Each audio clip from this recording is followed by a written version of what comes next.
Great. In what it is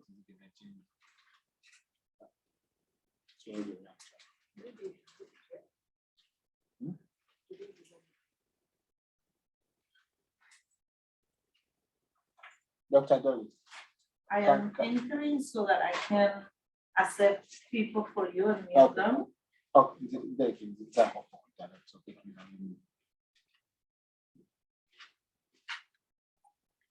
okay, great. Thank you. Ladies and gentlemen, you're welcome. You see, I was talking to Michelle, and she said, no, this is a Ugandan event. People will come at 5. I'm like, no, this is a different community, my friend. We are in America. So, Michelle, wherever you are, I want to assure you it is just 2 o'clock. And yeah, we have to start. Ladies and gentlemen, this is our financial explosion. We intend to have several of these. Our primary goal is to have as many people to understand how money works and how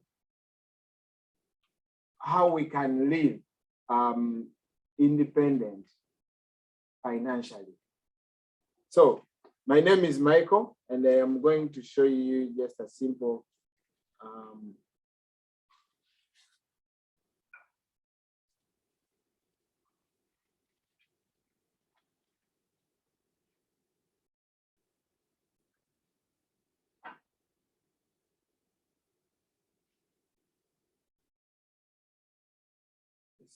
slide. Let's share my screen, and then I will show you.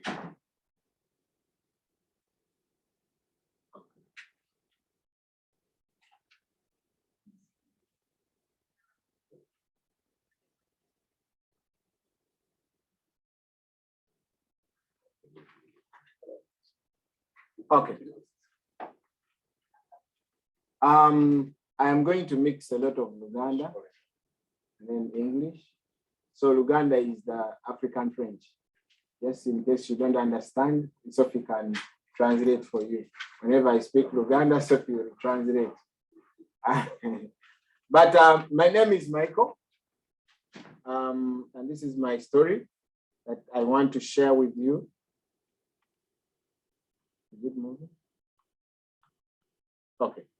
Michael Kakande is my name. I also go by Kapalaga Baby. I am an artist. I am a journalist.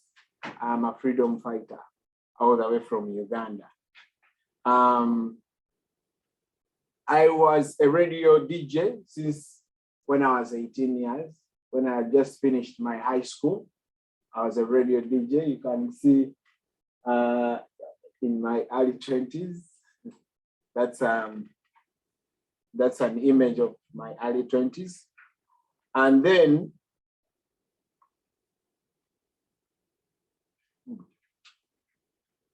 I am also a musician and born to a musical family. I have done several concerts back in my country and some concerts here. And okay, let me first talk to this guy because I am not supposed to speak like this. I'm supposed to use a microphone. Wami Charlie, tukulinze netukuvaako. Tuli wano sebo mtu e.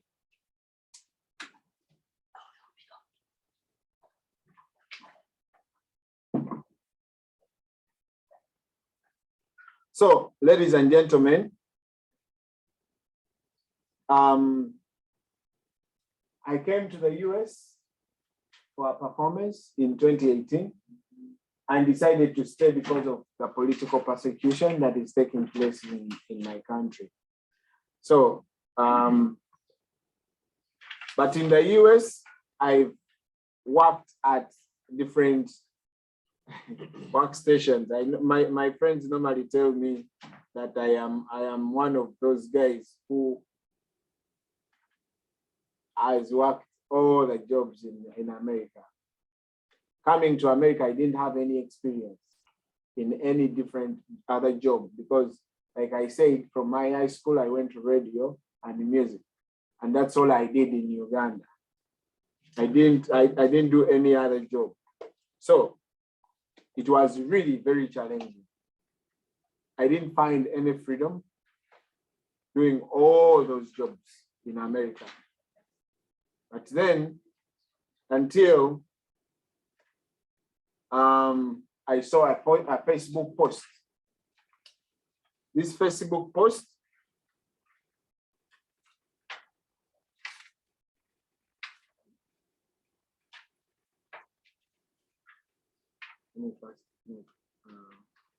these people co-host so they can help me.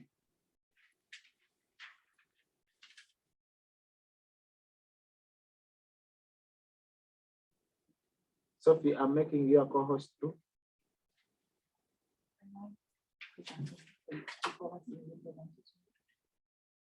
Michael, I can help if you to do.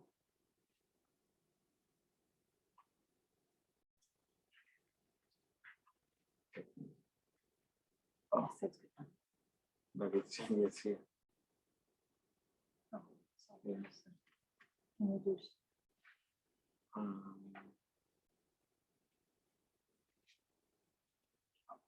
And not.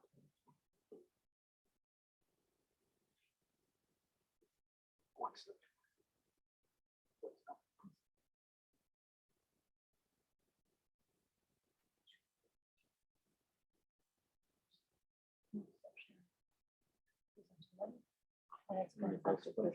Yeah, stop sharing.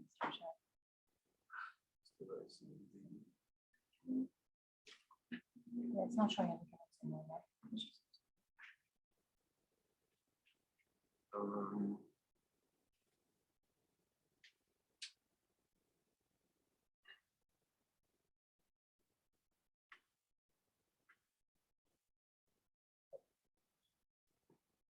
I guess I have to just do it.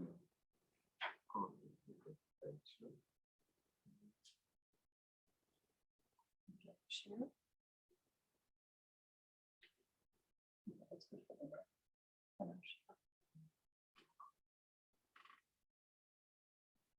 Okay, I am still trying to figure out the technology here. Sorry. Okay, enough present.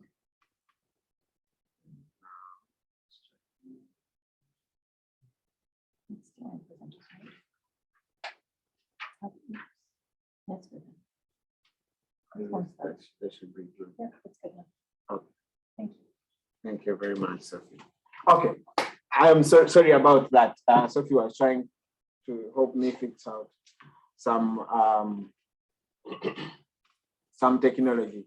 So I was saying until I saw a Facebook post that said, Ugandans, we don't have to do the same types of jobs, drive the same cars, go to the same shop, live in the same area.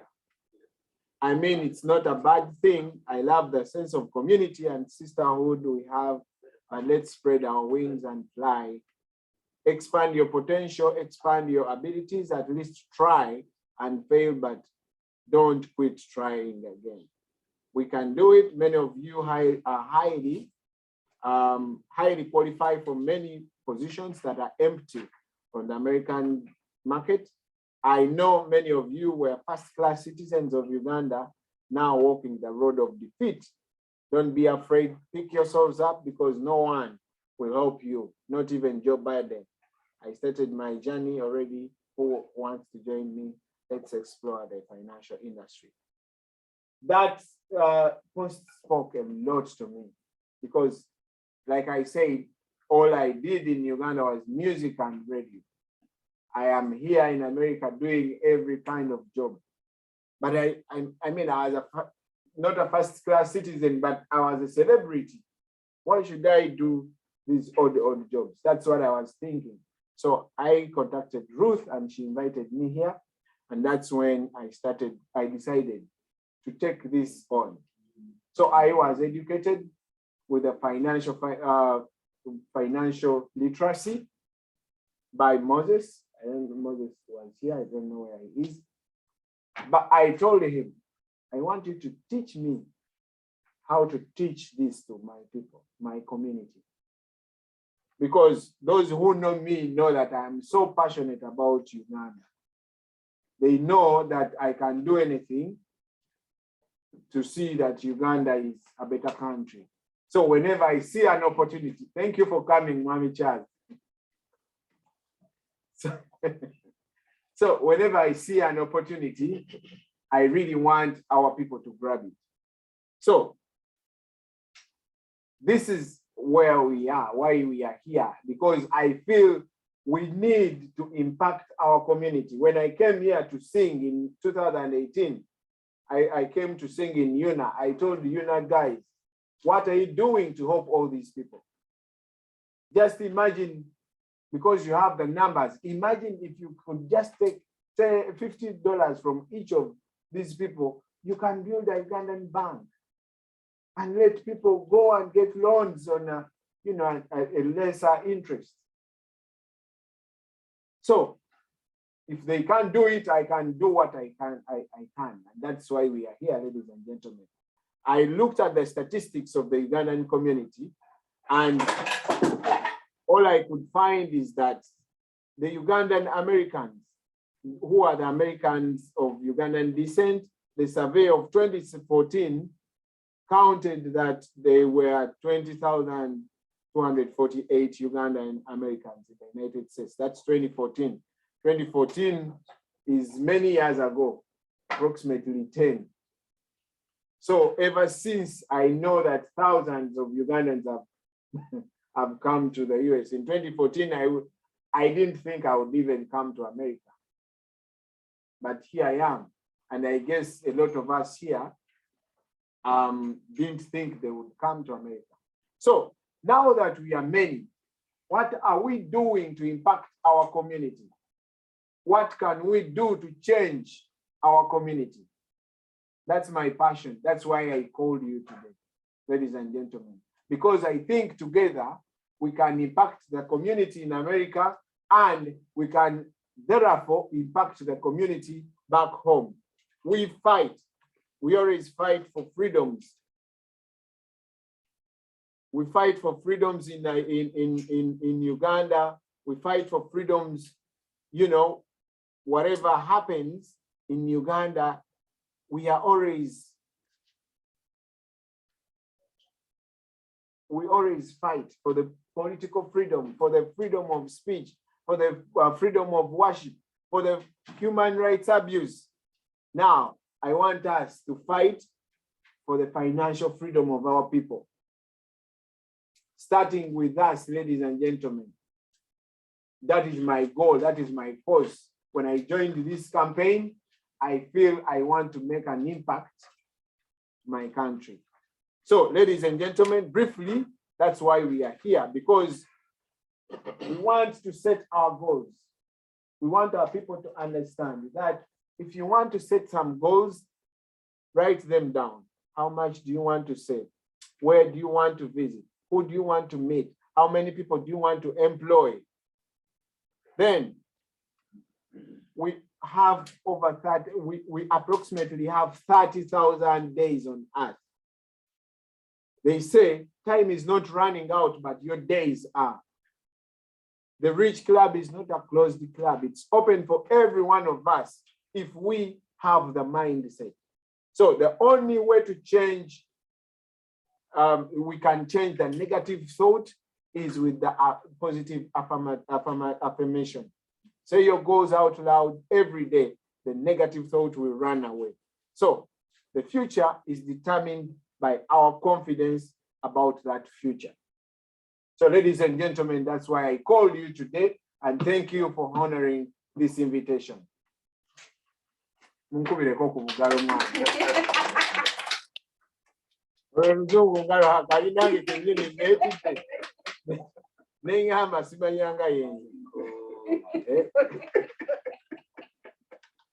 So,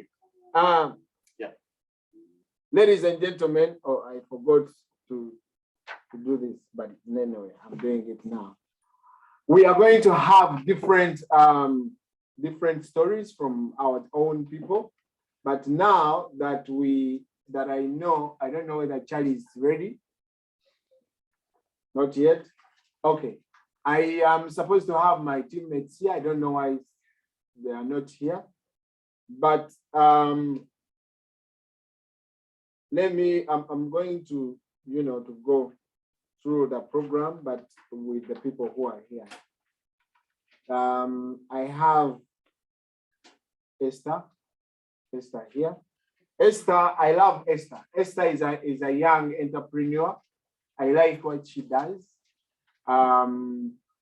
When I organized this, I decided to invite her just to talk to us, because I think we need to understand that as a community, if we support each other, if we go to Mr. Serumaga's club, he's at the end of the day helping the community. If we go to whatever JJ does, we use whatever he does, we are impacting our community. So that's why I invited Esther here, and Esther is going to share with us what she does and how we can support her. Esther. You can put the light back. But the problem is you didn't give us a chance to first introduce ourselves, because we need to know each other here, because those who want to talk, I may not know them, and I'll lose a lot. Okay. So my name is Esther Karonge. I live in Lowell. Thank you, Michael, for being there for me. Actually, I met Michael yesterday, but we've been communicating for I think for months. It's not yet a year. He's been Esther. I promise, Mike, I'm going to come and see you. At the end of the day, you'll be disappointed. I know, Michael will never call me again, but he keeps coming back, calling me. Esther, you need to do this. Esther, you can do it. Esther, don't be there where you are. You're not going to get what you want. You have to come to people. People have to know you. You have to reach people who can help you. But this is the way. Come. I'm I'm coming, but I have to go to work. We work doubles. I'm if I lose one shift, then I want to be able to invest where I have to invest, and I want to be able to maintain my bills. So that challenge is really putting us. And I'm not alone. I know we are so many. We have dreams. We can use our knowledge. But because of that, bills, you remember you have people to take care of. You have to save some money. And because of that $15 you're getting, it can't take you anywhere when you don't do doubles. So through that, that is a very big challenge. By the way, in our community, the person I know is, I think, Simple. So Simple and all your colleagues that you work with, that problem, we need to work on it so that we can also be people.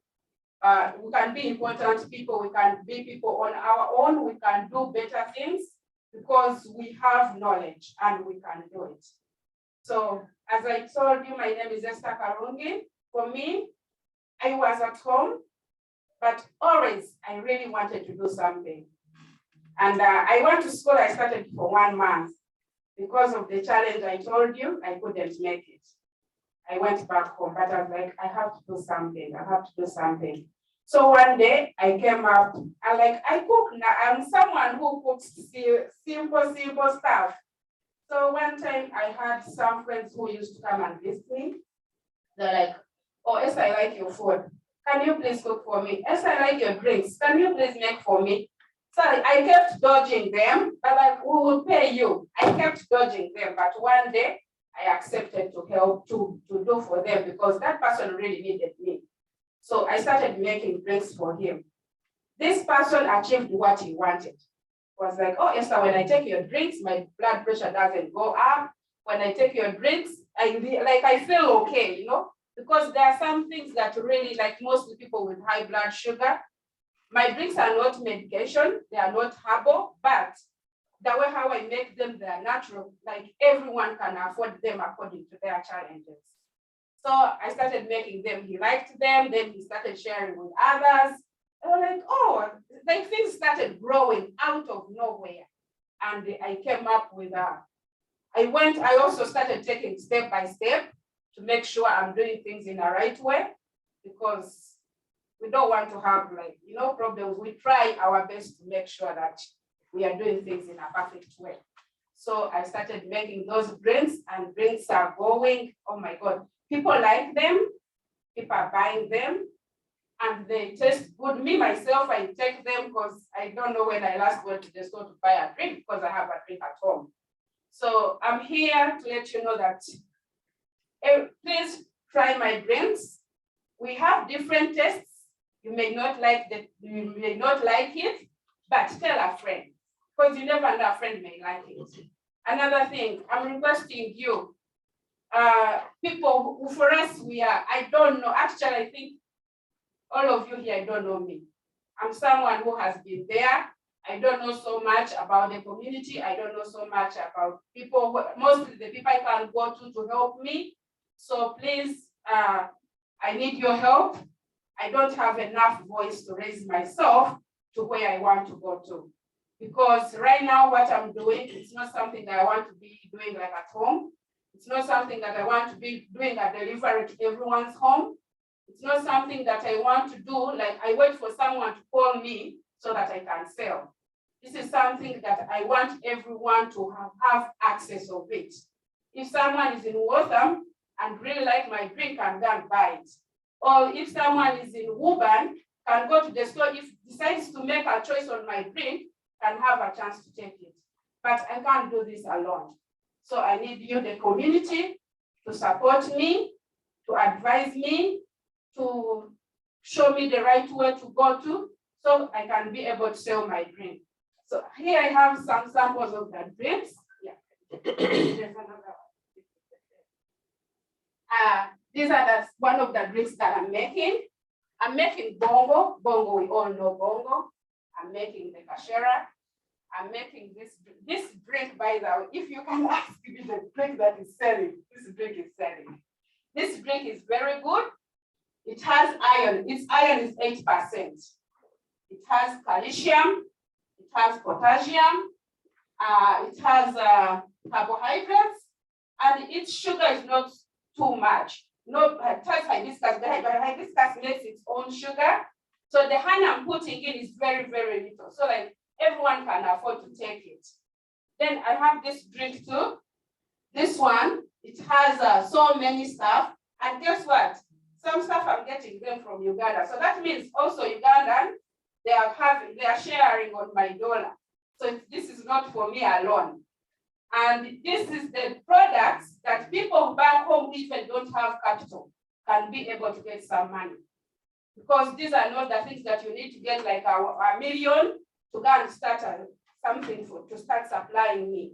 You get with your hands, you get a hoe, you go to the forest, you get molondo. And hibiscus is not something that is, we can help. If they know we have a market here, they will plant it. And that is a business. It's not for, we enjoying the drink, and also our people back home, they're getting something to do. So this one also, it has turmeric, it has cloves, it has ginger, it has some other stuff, and also I get them from Uganda. By the way, this drink is so helpful for people who are diabetic, and I have proof. Someone went to the doctor once, went twice, and they were like, oh, your blood sugar level is normal. And actually they sent him for the third test because the drink he's taking, it's not raising up his sugar. You get it? It's not a medication. Like, it's not a medication, it's just a normal drink. But when you take it, you remain in your normal way. It doesn't have to, you don't get those challenges of, you get what I'm saying. So this drink is here. And this one also, it's good. We need iron. There are people who are taking medications for iron. This drink has iron. So that means if you need iron, you can take this drink. Like the same as back Uganda, doctors sometimes they advise people to take Bushera, those who don't have iron. So we have the Bushera. That Bushera is a good drink. We all know. That's why I don't have to explain so much. So please, support me, help me to raise my voice and to reach my destination. And when I'm going, I'm not going alone. I'm going with all of you. I'm going with Ugandans here. I'm going with Ugandans back home. And even those people who don't have something to do will be proud of us Americans or Ugandans who are here because they will be also benefiting from us. Thank you so much. May God bless you. Thank you, Michael. Okay, thank you. Charles Gundi and Teriko. Thank you. We're Esther. Esther, like I said, is a young entrepreneur. And I think we can do this as a community. We can support each other. You know, everyone, even Jeff Bezos or whoever started small and look at where they are. To me, that is my passion. Seeing a Ugandan prospering is good for me. That's all I want. So, congratulations, Esther, and I think we have this. Okay. Thank you. Ladies and gentlemen, like I said in a post that Ruth posted,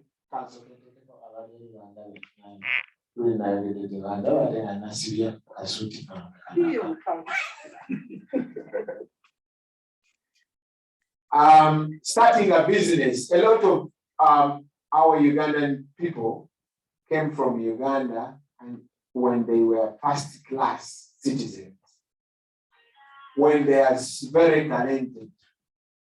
But when we come here, because JJ does this work and that's, you know, he hosted me, that's all I know, that's all I do. But is it possible to start something and then whatever I started, for a long period of time? Let's, ladies and gentlemen, Twanize Mwami Serumaga, proprietor of Rhino Club. Rhino is the biggest club, I think in the US, the biggest Ugandan club in the US.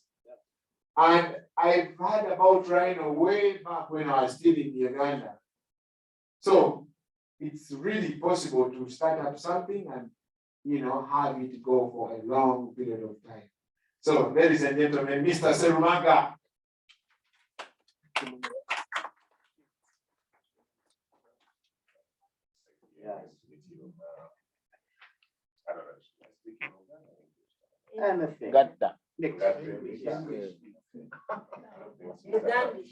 Ugandish.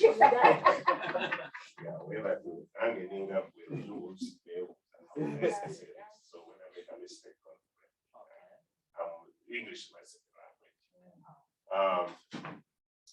Thank you for inviting me here, Mr. Michael. You gave me this opportunity. I was saying no because of my schedule, but then I say, you know what? This is the time for us to say something to the community. And I took my time off from work. And I told him I'm about to be one of the first speakers because I have another job to do. Some of you, I know the faces, I know them. We go to church together, as I just met today at the event. And I think some of you know me, but you don't know me well. You just see me. I came to the United States in 1989. This is 32 years ago. Wow. I was a teenager, 26 years, like anybody else. It was different, not like today. I didn't leave Uganda because I was bad love. I didn't leave Uganda because I was financially off. I'm one of those lucky people, I would say, was my education, my upbringing. I was lucky. My father passed away when I was 5 years old. And my brother took me over, my cousin brother. I was calling him my brother because in Uganda, your father's brother is your father. Exactly. So they sons are your brothers. It's also like my brother took me over, on some sockets, okay. That was way back in 1970. I think I was going to my secondary school in Chambo. I was living in Chileka, so I went to secondary school in Chambo local school. So he paid my tuition from O level until I went to A level, which was I went to Kampala High at that time. That's where I did my A levels. So I didn't have any issues with finances. It was looking after me. At the same time, he was a financial attaché. He was working abroad. It was, we were well off. I say we had media at home, and I was older than his kids. One of them is here, George, if you know him. Another one is Australia, Fred Musoke, and another one passed away some time ago, 10 years ago, Connie. We lived together. I was like the older person to them. And I give this family kudos because I wasn't the man. So I had all the privileges. That's what I'm trying to say.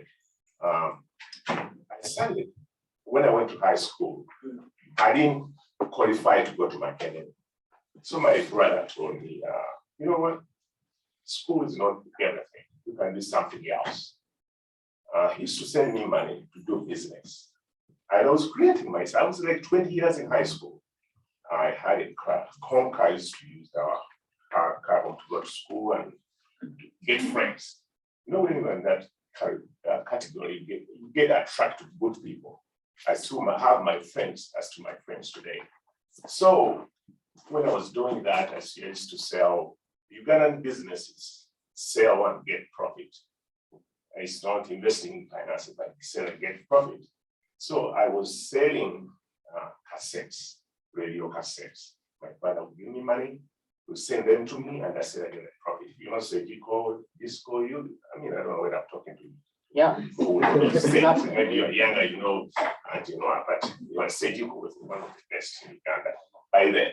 But I was the one selling them the cassette they recorded on the music. So getting a profit. So money wasn't a problem to me.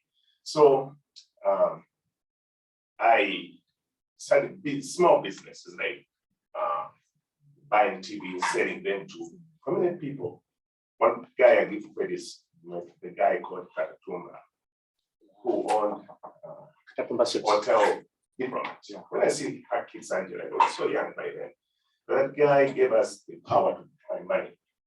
We used to supply him TVs and give us a good money that was giving him dollars. I was like 22 years old, 20, 21, 22, giving us dollars and selling him TVs. So I was getting that. My first trip was go to London to buy those used ones. So that's like what I'm trying to get. When I was young, I had an opportunity to do all that. And then there was something wrong in our economy in Uganda. By then, we had situated some cars with my friend who's back to Uganda. At that early age, we used to rent them to the Ministry of Education and Ministry of Justice. We worked hard, but they never paid us. They were paying people who never worked to employees which are empty. That's how Uganda was way back. So I was, my friend Tom, this is the wrong country. I'd already visited London. I saw how they were doing things. I think somebody told me, America, there's opportunities. People work for themselves. They can make money, and they live in Texas. I said, that's probably a good place to go. By then, visa wasn't an issue. Just go to the embassy, look at the visa, you just go put your passport there, go back and pick it up. So I went and picked up my visa. I said, let's move. We sold what we had. I came from America. My friend Tom had a brother called Chiguri. If you know Chiguri, one of the old timers here. So that's where we arrived at this place. So we were welcomed well. We never, as I said, I was lucky. I never slept about something. We went to the home who gave us a bedroom, and in Woburn here, actually, close to Woburn. I lived in this area for a long time. So I started looking for work. My first job was Global Ticket, where we were doing tickets. And I went, one thing I missed was education. So I think that's give me the education. Let's go to school. So I went back to school to went to an Institute of Technology they had a campus in Lexington, and another one, the main campus was in Boston. So I did my telecommunication technology, because I was in technology. I like technology. I like music, and if I would have Ceylon when I was doing it. I used to do the music way back in Uganda, rent music, having equipment, and having a club. If you know, Chef Joseph used to run that place with my friends. So at a young age, so I wasn't making a lot of money, but I was comfortable. I got some money, which was business, which was not business. It was like getting a profit, not things big profit. So when I came here, I went to school to went to an Institute of Technology. I got my diploma in telecommunication. I was lucky. I was still in school. Then I got the first job. But then I did back on that. I used to do courier services. You say, courier, I used to do that. But then it was courier, there was no Uber. It was courier carrying packages to even. I did that for a couple of 3 years. But I was at the same time looking at what should I do best. Then I got a job in Comcast. They hired me. I was in school. They hired me in this company for 22 years. So I started as a technician, and then I was in the field as a field technician for 3 years. Then I went to the office. I'm doing some supporting technicians in the field, which I'm doing up to now. This is why I'm saying all that is the story. I would say I was lucky. I wasn't one of those who lacked what to do, but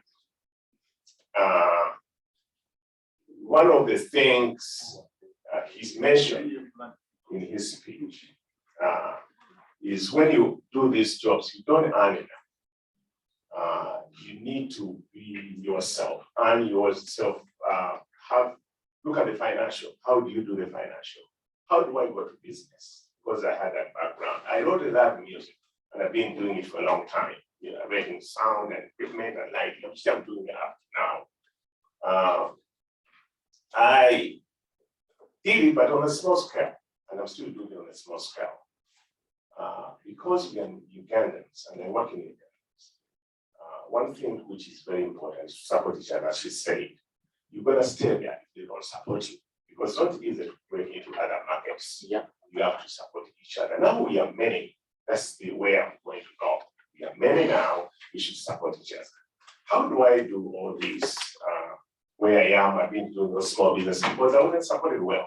When you go to a wedding, you ask for good money, they give you $500, and sometimes it's not, $1,000. You don't get enough. You don't get enough clients to go bigger because we are in a small community. At the same time, you have that fear, which I've been having, and I still have that fear of exploring to other communities.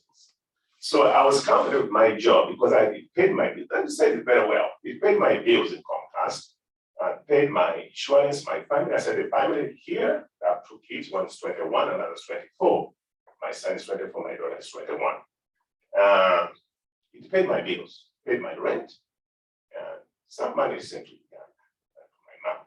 But I wasn't making that big. This small business I was doing, making $500 a day, helped me for some reason, helped me do what I was doing, where I'm going to go. During this journey, there's one thing I want to emphasize. If you want to start something, it's called credit. You have to secure your credit. You have to not abuse it, build it. That's the journey to your financial success. You can do anything else, but when you don't have credit, you won't do anything. You don't have that opportunity. So as I was doing my job, my work, my kids growing up, at the same time, everybody has a dream of building Uganda. When I was doing that courier job, I earned $4,000 money I bought in my land in Bukoto. That was 1993. $4,000. I remember that big was the other family, my brother's wife, the one who can you imagine how they like she died with. I don't have any credit. She bought the land in her names, then transferred to my names. They were charging corner. So I bought that. I started building a dream home, a very big house for, when you're American, want to build those. Then the family came in. When the family came in, I didn't have enough money. It was $200 a week. So I said, you know what? Let me pause that. Then I was relying on my job, my regular job, Comcast, my small business of doing the sound and lighting, but it wasn't enough because we are not supporting each other very well. We are there, but we go to other people, and then we don't get that capital, we don't get that empowerment that I can leave. I had a fear, which she has. She had a fear because when she would have been doing this by herself, but once we support her, she can quit other jobs. Yeah. I'm doing 3 jobs right now because of that fear. And those jobs, 2 of them are business, others my regular job, which earns my insurance and my paycheck to pay my rent, which is Comcast job. My fear was quitting because of the children and the insurance and the security thing. I'm scared because I don't have that support to leave that job. Yeah. That's paying. Other jobs will be paying well.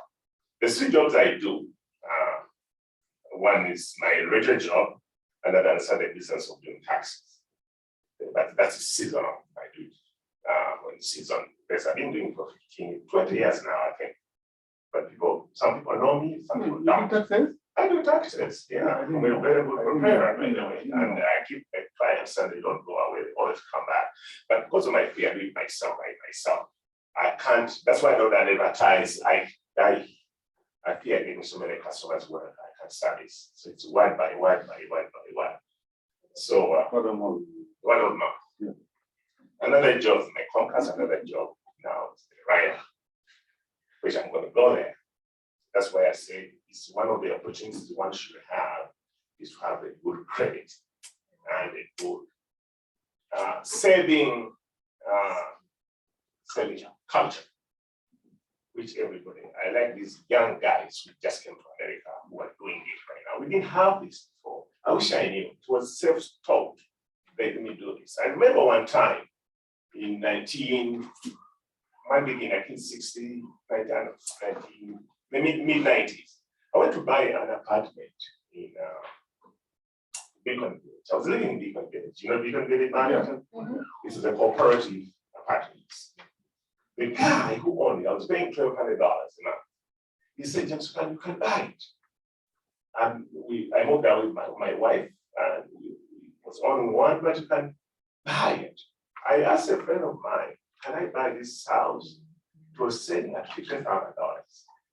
He said, no, buy a home. That's a cooperative, condos. It's totally expensive. You should buy a house, I think sometimes you have to take a risk. Yeah. I bought that for $50,000 because I could afford it. How much money is Barrington Beacon Village is right now? And it was a true thing. So my journey is the credit I'm talking about, which I wanted to emphasize credit and saving. My first saving was in prudential insurance. I bought that insurance because term life. Bimbos out. Okay, big money. Whole life, whereby you get a profit. I saved that. That was one of my financial security. I put money there, and I remember the guy, it was a white guy, came and saw me like insurance. He told me, after he described me building a home in Uganda, he said, you can't live in 2 countries. You won't make it. And that actually is true. It's tough. That part I'm going to tell you about, because when you build a house, which I bought now, it's too expensive Actually, I use that money some here, I would have got more, much more. But now I like it because it's nice money. It only can give 200. Invest in this. So it was like $100 a month. It took away from my, like, I connect my accounts to them, but I wasn't earning much money. $100, okay, I could afford it. Then it accumulated, and I said, I have 10,000 there, I can borrow it, I have 20,000, I can borrow it. That's how I found the money to start what I'm doing. Then opportunity came, because that's where things happen. Opportunities come when you're ready. Right. Remember, I was doing my taxes, so that's, and now I do it that's not 4 years. I see it's part-time. Then the music, which I'm still doing, but I'm getting older, but I'm time is 16 this year. So, when I look at myself and what I'm doing, I'm more energetic. Never thought my age is just a number because I do more things than anybody else. Do I look 16? No. Yeah, I'll be trying 16 October. And I'm very proud of it. Yep. That's why I want to benefit. Where was when you that savings help me save money, how to borrow it. Cut the story short. I had a friend of mine called Robert Kayanja. I went there to make it. It was called Marcelino. Robert? Yeah, it was called Marcelino Restaurant, where you call right now. Actually, right, when you say club, it's not a club. Yeah. That's a lounge and a very beautiful place, by the way. We have like a whole upstairs and we have a lounge downstairs. That's why, people call it a club. That's not a club, it's a lounge. People come, our culture, you want dancing. They come on this on weekends, but the space is there 24/7. We have a space upstairs, a restaurant, and downstairs a lounge. You can come and have meetings up there. You can have a good lunch. Right now we open up so German food and also other foods as well. So we have that ambience. So when I met this guy, I was doing music there and at the other job. That's how opportunities come. He told me, James, I said, you're hardworking. I said, yeah, I am. I had my 2 kids by then. I was go to my Chidongo with my 2 kids. And then he said, you, James, I see your potential. Can you get a place to a home? We rent a space. We will buy it. He was talking about buying a space, make it a community place. You told me what I found everywhere.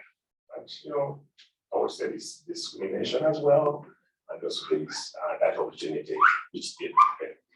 So we failed to get what we wanted. So there's a company which is added called Afro Voices, which is John the director.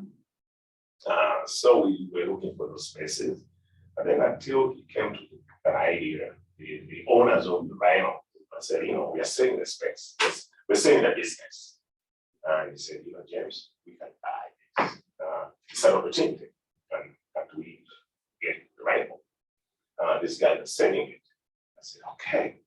The idea of go looking for space for a community hall. I hear so many people talk about getting halls, getting whatever. I said, we have been there, but it's not easy, especially doing the community. They're gonna kill you. But this business, I don't know. It can't be like run by community. It can't happen. In America, it can't happen. There's so expensive by the way to run it. So it came that idea that spaces so as we are funded. Then we look for finances. I'm going to tell you about what finances are about. You good credit. You're looking for the money. I want to say the price, how much is it? Because that's confidential, it's private. I had a good credit. So yeah, good credit. But for clarity, it's meant to be. Okay.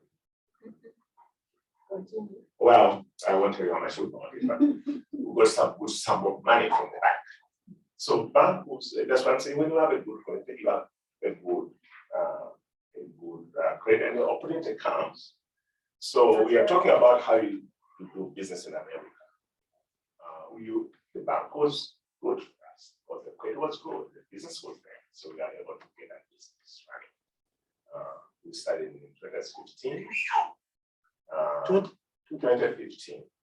But then after 1 year, there was a fire. Being a fire, and we had to close for 1 year.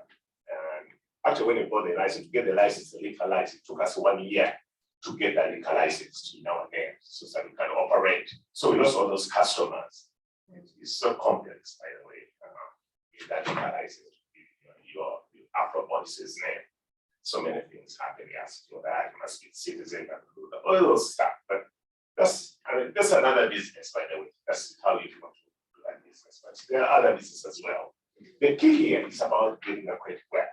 Opportunity comes, you jump on it.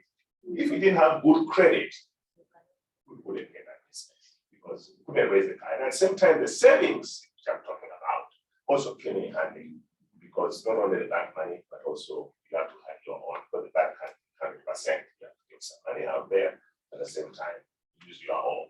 Those savings helped.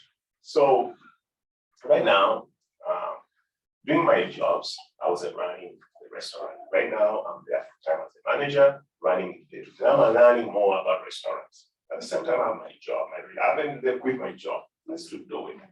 So it's very difficult for me. I have only 1 day off, which is Monday. But I still have the energy and I'm still doing it.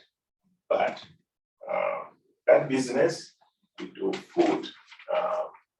We have corporate, we have a good space upstairs. We can rent for functions. What I'm calling upon is to support. It's not one thing we have in Ugandan culture. You don't want to support the Ugandan business. Right. So I know people complain they're not very perfect, which the perfection comes to support as well. If you support me, I get some money, I get servers, I get people to pay. You want to wait in that line. But even I don't have enough money to pay employees, you're gonna have to wait for some food or something to come to the table because I don't have enough manpower. Some of us who come on the weekends and make much money, they come only 2 hours a day. They don't know what happens to you that week. I'm calling for businesses. If you have your business, I have that space 24/7 for 8 a.m. 24/7. You can use that space, you can rent it and come and have your business there and talk to me. And I'm here to support the community, come support and support. It's not a dance place. I want people to get out of that. We are not another club. We are not a club. That's allowing people to come actually they come at 10 p.m. and then at 1. 2 days, Friday and Saturday. The rest of the space is there. I set up a restaurant upstairs, so it's now fancy. You can come and have your dinner. Actually, I have a group coming at 5. That's why I told you I have to leave like 5 because I have to arrange that for them. So supporting me, not supporting the same matter. Supporting the community, supporting Uganda. You send money to Uganda, send money here, people. We give out. At the same time, it gives opportunity to us. Come to me, talk to me, come do your business with us. Come and have a lunch, dinner. They're probably open at 5 because of the manpower you don't have. But soon we'll be opening in the day so that it's food served. You support our menu, support we can support other businesses as well. So that culture we have to change because we are many now, we can support the business. Right now, we are not growing to that level because we don't support each other. We can't get any business, start from the family supports you. I own also real estate in Uganda. That house I'm talking about, I stopped building it. My mind said, you know what? I can't leave this big mansion. So I went in, I got an architecture who was here, by the way, value for beautiful apartments. They're all they're furnished. So if you want to go to this street, I can send a link, come and talk to me. It's things which you do with. I've been here 30 years. I've been building my businesses small by small, but now I see the fruits of it. Soon I'm going to retire, but I know I won't be broke because I've been earning money here and there. That's what I've been big at trying to support.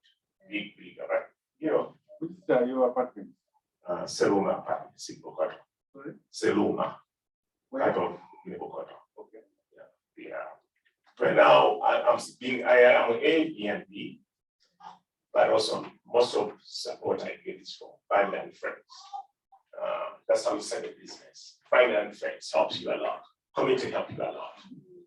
Most of the people I get here are friends, not that friends. Now I have like August, is June, July, August for a book. December I started booking. One was in December. That one came on Airbnb. So now I'm seeing my fruits of doing business. So you start small and then you see the opportunity. But you as to help us, it's us to help each other. So my call today, if you want to learn from me, two things: credit and savings. Set small. When opportunity comes, you're gonna grab it. I like that program you do. I wish we did earlier. Help everyone, and I think keep doing what we are doing.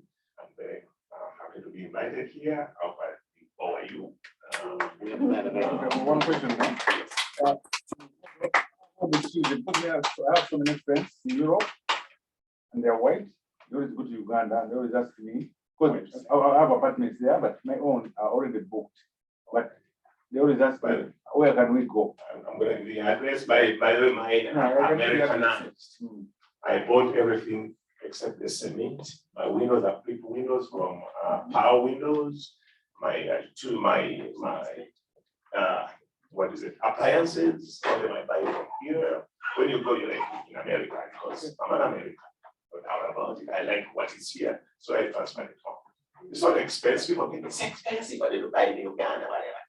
It's cheaper here because the quality is good. Won't die. No, for them, what they care about is the security. Security. Thank you. Thank you, Mr. Sermaga. Thank you for honoring our invitation.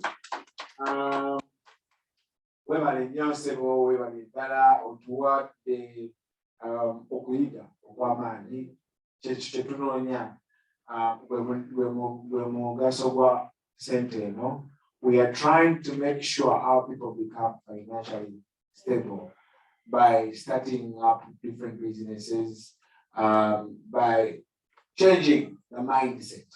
That is very important. One of the challenges we have is the mindset. Once we work on that, trust me, we are going to be there. Okay, ladies and gentlemen, I want to welcome Moses. Moses is going to take us through what we do. I told Ruth has come, I showed you the post that she made. Ruth, that is the Ruth I was talking about, who made that post that I showed you earlier. And then Moses here educated me.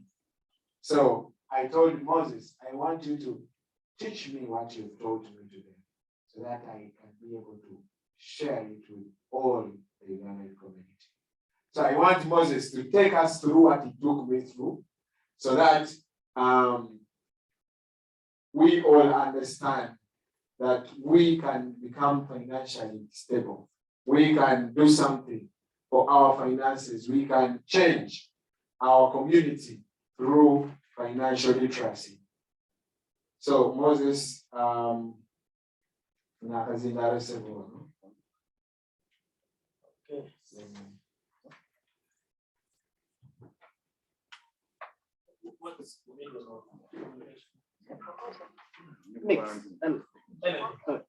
Good afternoon. Good afternoon. Good afternoon, ladies and gentlemen. Good afternoon. How are you? My name is Katende Moses, and take this opportunity to thank you all for having spared your precious time to be here with us today to share very important information in the financial world. To the previous gentleman, thank you so much for that insight. I think we all appreciate you have so much wisdom. So today I'm going to do a presentation.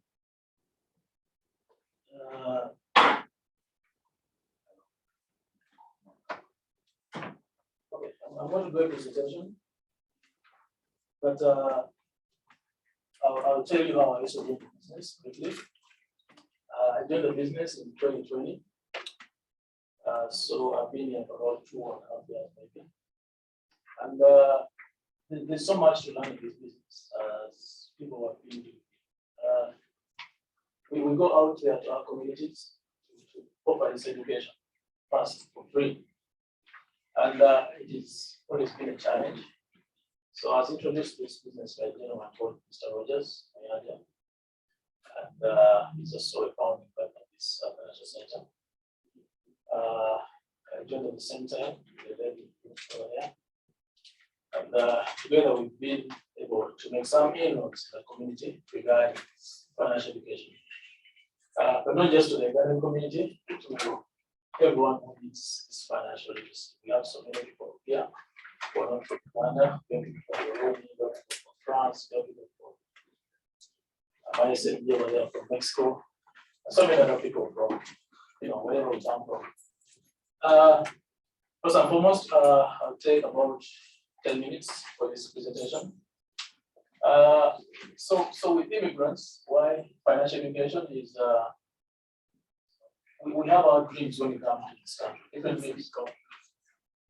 I know. There's a volume okay now? That's fine. So, with immigrants, when we move to this country, we have different goals, obviously. So we come here with the hope that we're going to be in this country to accumulate so much wealth, then obviously go back to our countries for retirement. But to our surprise, we end up staying here for a very long period of time. And like Michael was saying, we work hard all our lives. We make so much money, maybe, and but we end up retiring poor in this country, especially. So, percentage Parker said that where does the money we work, go to? The challenge we face is really understanding how this economy works, this economy operates. The longer you take to understand how things operate in this country, the longer you're going to take to really build a strong financial foundation. And that is why it is important for us to come and go to financial planners, get that much needed information for us to build a strong financial foundation. But the challenge we have, especially in my community, is where we come from. We don't have financial planners, and when you come here, we think you're going to make your own money and put in your own personal skills to build a financial foundation with that. To our dismay, over the years we've been here, my community and maybe other communities of immigrants, those who have not embraced the idea of going to financial planners or know so much about how money works, have worked hard all their lives and then ended up retiring poor. So we are saying, this generation, let's change things a bit.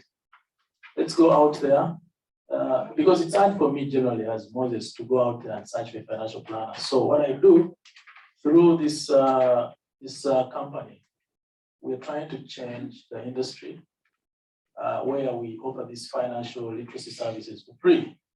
So we build these financial centers where people come to gather this knowledge for free. So we have challenges, obviously, as we are going to see. First and foremost, you should understand this program is in both Canada and America. Especially in America, the picture is gloomier. It's close to 80% of us feel the financial stress. And more than half of the people you see here live paycheck to paycheck. We cannot survive without getting paid. And 62% of us carry credit card debt. What that means is we are spending most of our money paying interest, as long as you're paying the bare minimum. So it is ironic, we live in one of the richest countries in the world, work so hard all our lives, but end up retiring poor. Things need to change. This is very, very important to understand this graph. The challenge in this country is the income gaps are widening. And when you look at this graph, by the end of this discussion, each of you will have understood where they belong. When you look at the graph, the purple line shows the distribution of wealth of half of the population of people in this country. And as you can see from the year 1995 all the way to 2022, the bottom half of the population, the wealth is not increasing at all, it's in straight line. And the other 50% of the population share this much wealth, these other colors. And then the darkest color, which is green, this is wealth of just the 1% of the population in this country. So what happens is from 1995, their wealth is tremendously increasing each year for the rich. Why? Because maybe they have better, proper money management skills than the bottom half of the population. So it is important to know where you belong right now. If you're in the bottom half and you do not change your ways, you do not listen to this financial education, then trust me, in the next 10 years, 20 years, you and your kids are going to be still in the bottom half. So how do the rich continue to grow rich and the poor even become too poor in this country? Let's find out. Can you be part of this group? Obviously, we are blessed to be in this country, the richest country on earth, and actually it also has the biggest number of millionaires in the world. Over 40% of millionaires in the world on planet Earth are in America. So if you're in this country, you also have a chance to be part of that club. You have a chance to be part of the millionaires, as we're going to see. So how does the millionaire look like? The millionaire next door. Most of us think maybe these are fancy people, celebrities. But when you do research, you may find out that these are not celebrities or fancy people. All people think they got an inheritance from their families. These are normal, average people who build up their financial future with knowledge, planning, and consistent practices over a long period of time. So the keyword is knowledge and planning and consistency. You don't do things for 1 year or 2 months and stop and expect them to change. So what do the rich know that we do not know, or the poor do not know? The poor are getting poorer because they have bad habits. They keep adding up. And what are those bad habits? As I talk about these bad habits, think through if I'm talking about you, then you need to change. The poor do not budget. You enter shop, you enter supermarket and just buy things, And then 2, the poor do not have financial goals for retirement, especially, college planning, healthcare, and more. And then normally the poor have expensive tastes. They like the good things in life, but they cannot afford them. And then they are living with credit cards, debts, liabilities, and a large portion of that, like I said earlier, goes to paying interest. And then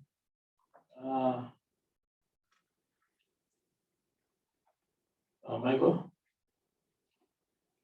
they do not prepare for emergencies. So if you're among the least, earners in this country, and you do not prepare for emergencies, then essentially you need financial education. You need to listen to, what the financial planners are telling you. And then you find out that the poor, obviously, they work for a living, and they don't have good knowledge, and are often not interested in how financial matters run. So we are here to debunk all those theories, put up a financial foundation where we can come on such events, gather so much information as we can. The goal is for us to believe in financial education, because your future is not in the hands of your government or your employer. The future is not even in the hands of your bank where you keep your money for savings. The future is in your hands. The financial future is in your hands. What are you going to do with that? That means you're lucky. Some of us who came from Uganda, where jobs are scarce, we are lucky we moved here, where we have a chance to work and make money. That is a plus, and we praise God for that. Then, after making the money, be smart enough to save some part of that money. Save as much as you can. And after saving, don't just save money in the bank or under the bed. Go out to your financial planner, come to these financial centers. We show you how to add value to the money you've been saving, to how to accumulate it, how to invest it, grow for yourself. But importantly, as you're growing wealth, it's one of the richest countries in the world. Some moment you're going to build so much wealth, but it is important for you to understand the concept of building generational wealth. How do you build generational wealth? By learning how to protect that money for yourself and the generations to come. So that is the protection. So be educated, be your own money manager, because obviously, like they say, knowing less is pretty expensive. It's going to cost you a lot more. And then understand how money works as an individual, then make money work for you, because without that, it's, am I still on time, Mr. Michael? Yeah. So how are we going to do that? We're obviously building a very strong financial foundation. This is what we do in this financial center. We show ourselves and the people who come here how to build a strong financial foundation. What is it? If ever you want to build wealth, lasting wealth, generational wealth, financial foundation should stick in your brains. Every day you wake up seeing financial foundation. So you cannot build wealth without understanding what it is. So it starts with proper protection, and then debt management. I'm going to explain that later. Then emergency fund, and then investment. So what happens in our communities, especially where we come from, we rush to do this. Because people come to this financial center, all they want to listen to is this. But not forgetting that, yes, you're going to have this in plenty, but in an event, maybe you're sick, in an event, there's an emergency in your family, you're going to have to sell all this investment to look after you when you're sick, or when you have debts, or when you go to jail for anything.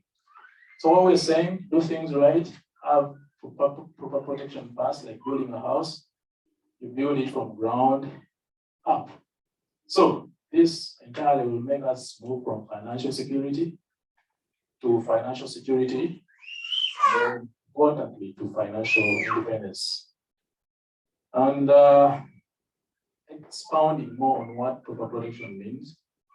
In the event of building wealth plan, protect your income, your health, and your assets. In the event you're sick, you have enough money to look after you. In the event, IRS is coming for you, or court cases, your assets are properly protected. And in the event you lost your job, or for COVID came and you're laid off for 2-3 months of your job, your income is highly protected. So before investing, come learn from this financial center how to build a proper protection plan for yourself.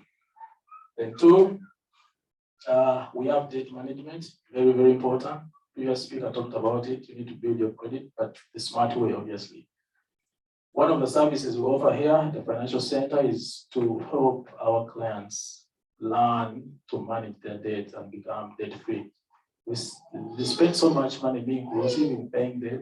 So the goal is to work with you, pay off that debt.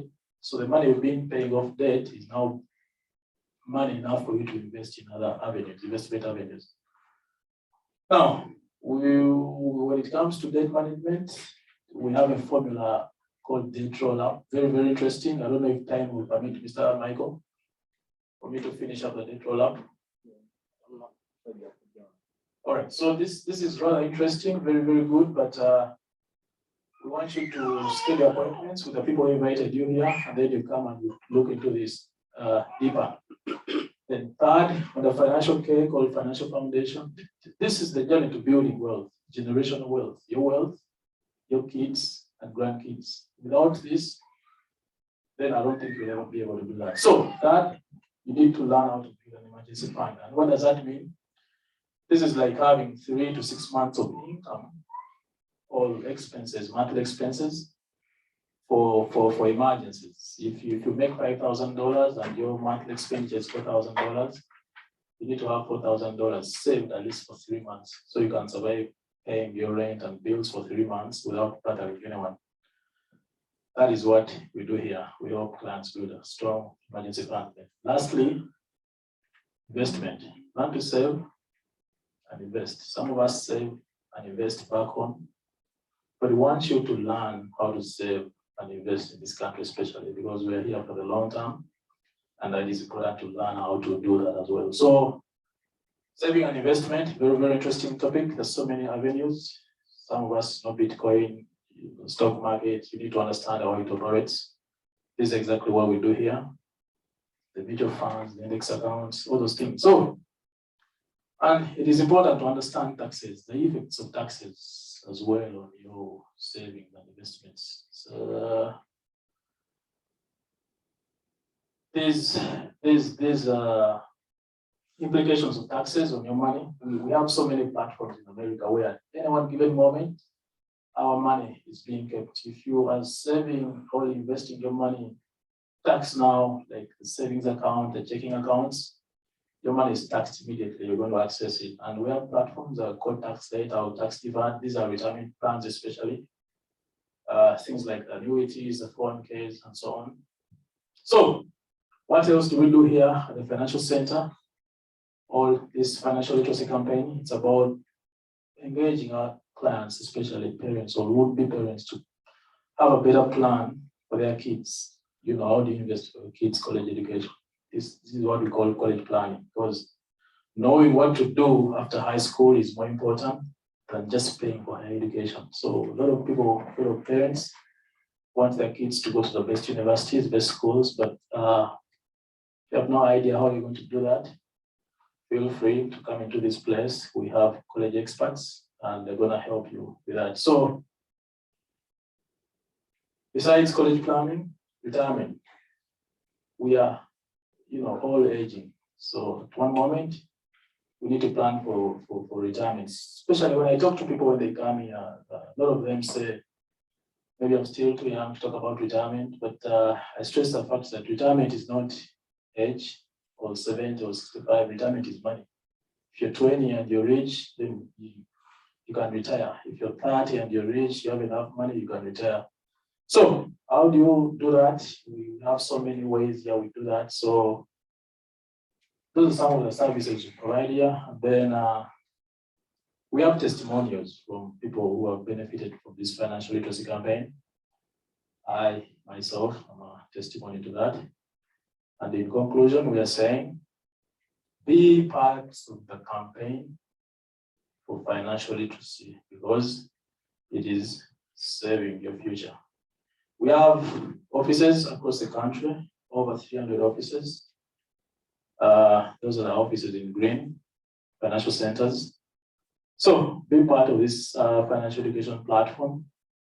We have free education. We have different workshops, over 6 workshops. Workshop 1 is about building and saving wealth every day, 2 p.m. Eastern time and 8 p.m. Monday to Friday. Contact the person who brought you here to help you attend these workshops Monday to Friday. Either 2 p.m. If you missed the one of 2 p.m. because of the busy schedule, you have a chance to repeat at 8 p.m. in the evening. So there's 6 workshops. And we're a community that is growing. We have a Facebook community page called WSP Community. I want you to be part of that, where we discuss, get to meet so many of our. Then, how do we do this financial education? Obviously, we go to people's homes. Some people so busy they cannot come to the financial center. So we endeavor to go to their homes. We go to public libraries, as you will see here. Importantly, we go to schools and universities. We have a Harvard professor over there, Miss Dolly. Can you just? Yeah. She's part of this. She's over here actually. Harvard School, Law School. So, such people have embraced the financial literacy campaign. We want you as well to embrace it. So, we go to the places of worship. We go to mosques. Muslims are fasting. We've been there. Churches, small businesses and corporations. Everyone needs this financial education. As you can see, everybody needs it. Even government agencies like the FBI, people are taking the financial literacy campaign to the FBI, and then we do it through friends and families. Obviously, you have friends you can recommend, can come here to get this information. And we also do it online on Zoom, especially after COVID. So to add to that, we are not just a community that's just there to make money out of this financial literacy campaign. We are committed to giving back to our communities, especially through, we partnered with Clean Water, a company called Clean Water. And it is offering, since mid-2020, as a community, we've donated over $2.4 million. This is $10 a month, $20 a month. Anybody of us has done it. So it's worth $2.4 million as of today. So welcome to the new normal, where the world has changed. I think it's changed forever. COVID has done so much. And there's what we call the great resignation. People are leaving their places of work. They're opting, for where they can manage their own time, their own convenience. So people are changing. People are looking for a better future of work that is giving them flexibility, with a lifestyle, with time freedom, and obviously financial freedom, but with a sense of purpose. I like my job because the sense of purpose in it. I educate people, financial education. And at the end of the day, I'm proud of what I'm doing because I know I'm sharing something new, entirely new to somebody. And when they do it, I feel proud of that. So being part of our business platform, in case you want to have your time freedom, financial freedom, sense of purpose, and flexibility. So we have world-class support. We partnered with One Financial Group, which is the fastest growing organization with a very diverse business platform in the financial industry. Also was Team Builder, which brings you this financial education or financial literacy campaign. We have an incredible track record. Many of our team members have become financially independent. As Michael can testify, Ruth, everybody here who works here. And you're not totally free until you are financially free. So it is important to keep remembering those things. Change your thinking and change your future. How are you going to do that? Save your future, increase your knowledge, and make more money. Build your future, start building a business in this fast-growing financial industry, lucrative financial industry. And then be part of something big, share a campaign and build an organization across. We are lucky by that our business, we do it in both Canada and America. So we have team members in Canada, so we are growing business in Canada. And we are lucky, this is a business you can do across the 54 states. So we're not just limited to Massachusetts, that is how lucky we are. So be part of something big. So join our cause to fight debt, financial insecurity, and then financial literacy of Tamanya. Tamanya will work with you. Some of us are to work with us. So tell us your thoughts. Thank you so much, Mr. Michael, for giving me this opportunity to share a little. I hope it made sense. Moses Katende once again. Thank you, Mr. Moses. Ladies and gentlemen, if you think what we do is great, can you please put Dr. Dolly, the light back, please. Yes. Thank you. Can you imagine? I'm telling the Harvard professor.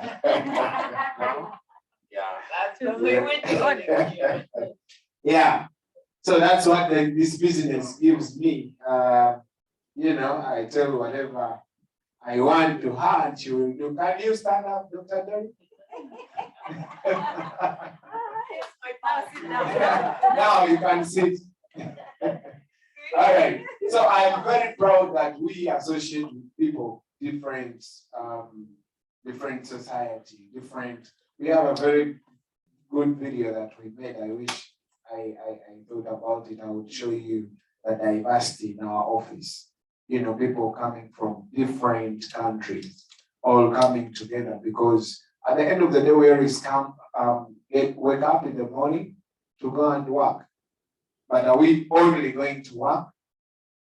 Are we only looking at getting up, work, spend, get up, work, spend, work, spend, work, spend? So this financial literacy, ladies and gentlemen, is very important to me, to you, to whoever you know. That's why we want you to be part of this big thing. Ruth, you came late. Come. You are my boss, but you came late. It's okay. So can you say hi to the people? And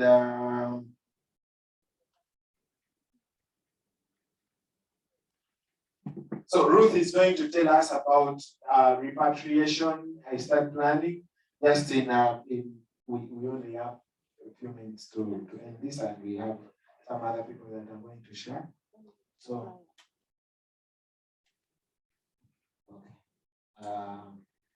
hello, wonderful people. Who knew that I would be speaking to you, wonderful people, right? So Michael is giving me a few minutes. I apologize for coming late. Again, I had a lot of commitments outside of here. So my name is Ruth Navido. I started out 2.5 years ago. And we are among the pioneers of this financial center. It had just started out. So I am so grateful that you people are coming out. It was a struggle. At the beginning, we were dismissed. We were just away. They closed doors on our faces. But guess what? We never quit. We did not stop. And look, everyone is coming now to share their thoughts. So, Dr. Dolly, hello, my friend Carlos. So, pardon me if I mix Luganda here and there, but yeah, I'll explain, I'll translate.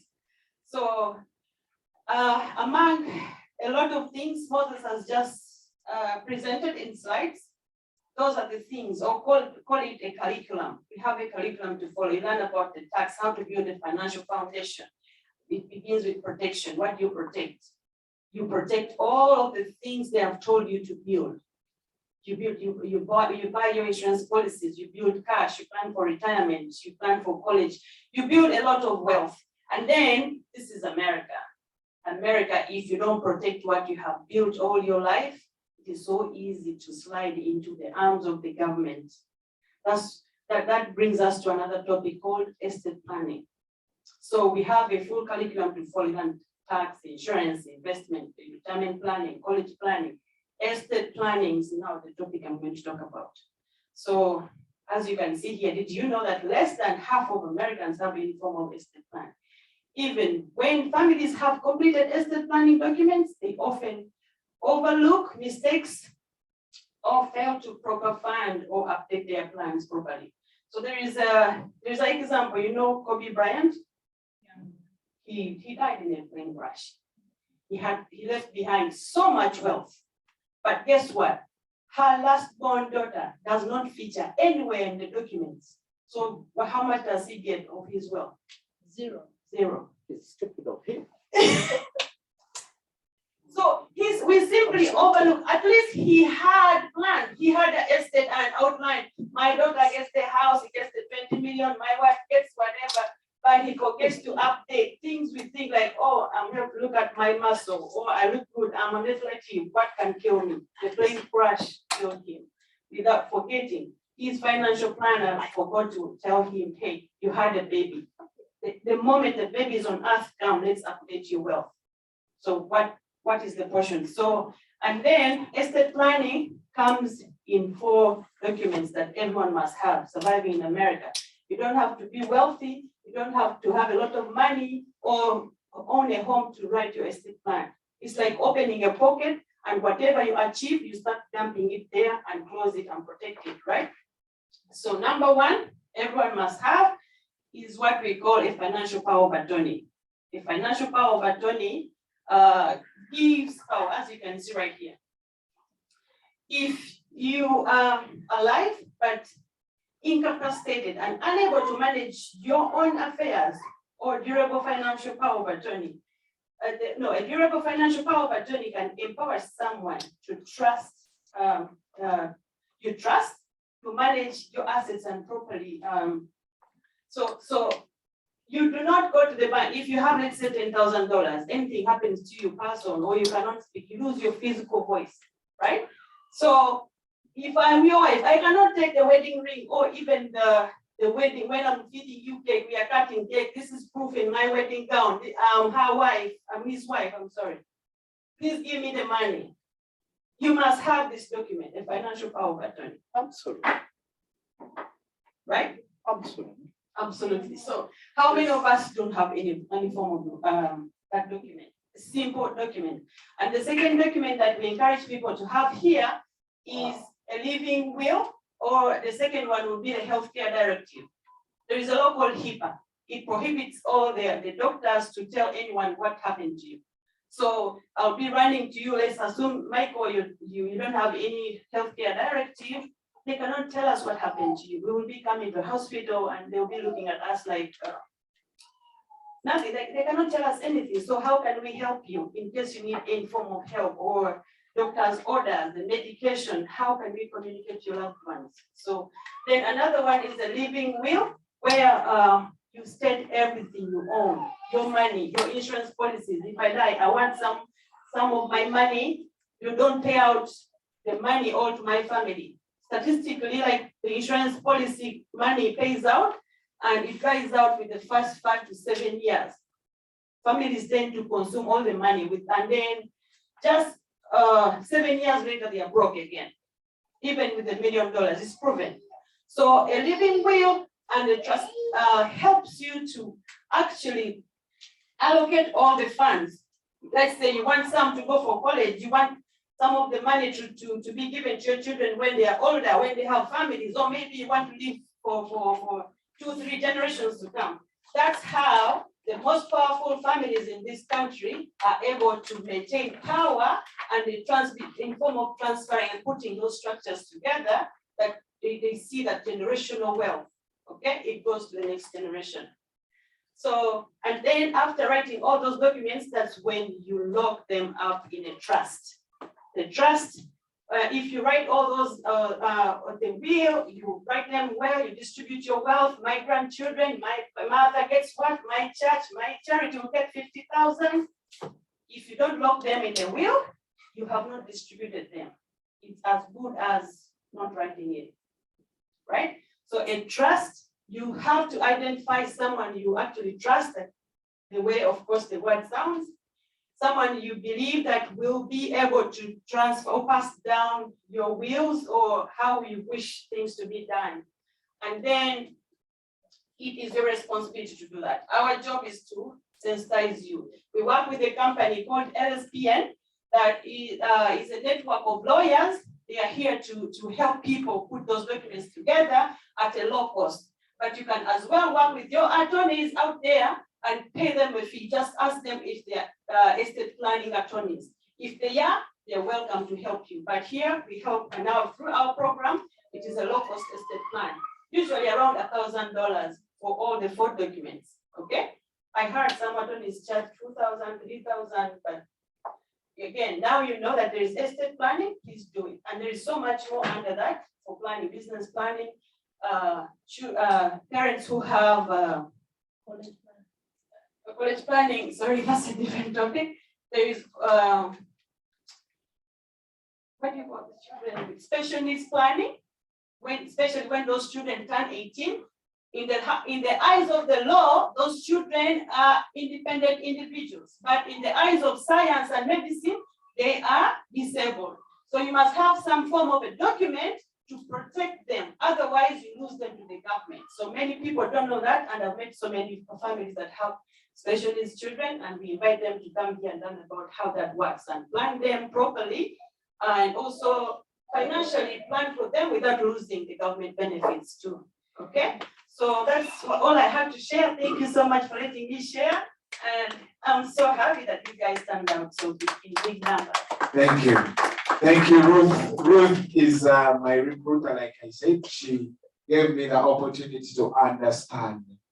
And that's why I say I need to share this information wider and wider. Maureen is a lawyer. I'm talking of an attorney. Just come and say a word.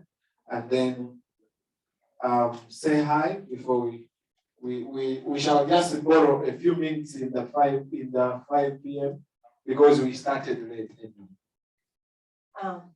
Hello viewers, and welcome to Burlington Community Financial Center. My name is Morena Singwe Kalemba, and I am the representative in Bunyoro Chitara. We have a Bunyoro Chitara convention coming on in July. I hope you guys come and attend. It will be in Washington, D.C. So I call upon each one of you to register, come see the different culture, and come see the Bunyoro culture. At the same time, I was the former speaker for UNA here in New England. I was the UNA representative still here in New England. And I still call upon you guys to go for UNA and enjoy the events because it's our culture, it's our Ugandan nation celebrating in San Francisco. And the UNA causes will be celebrating at Las Vegas. So all of you are welcome to do that. In this May, we have the Toro Association.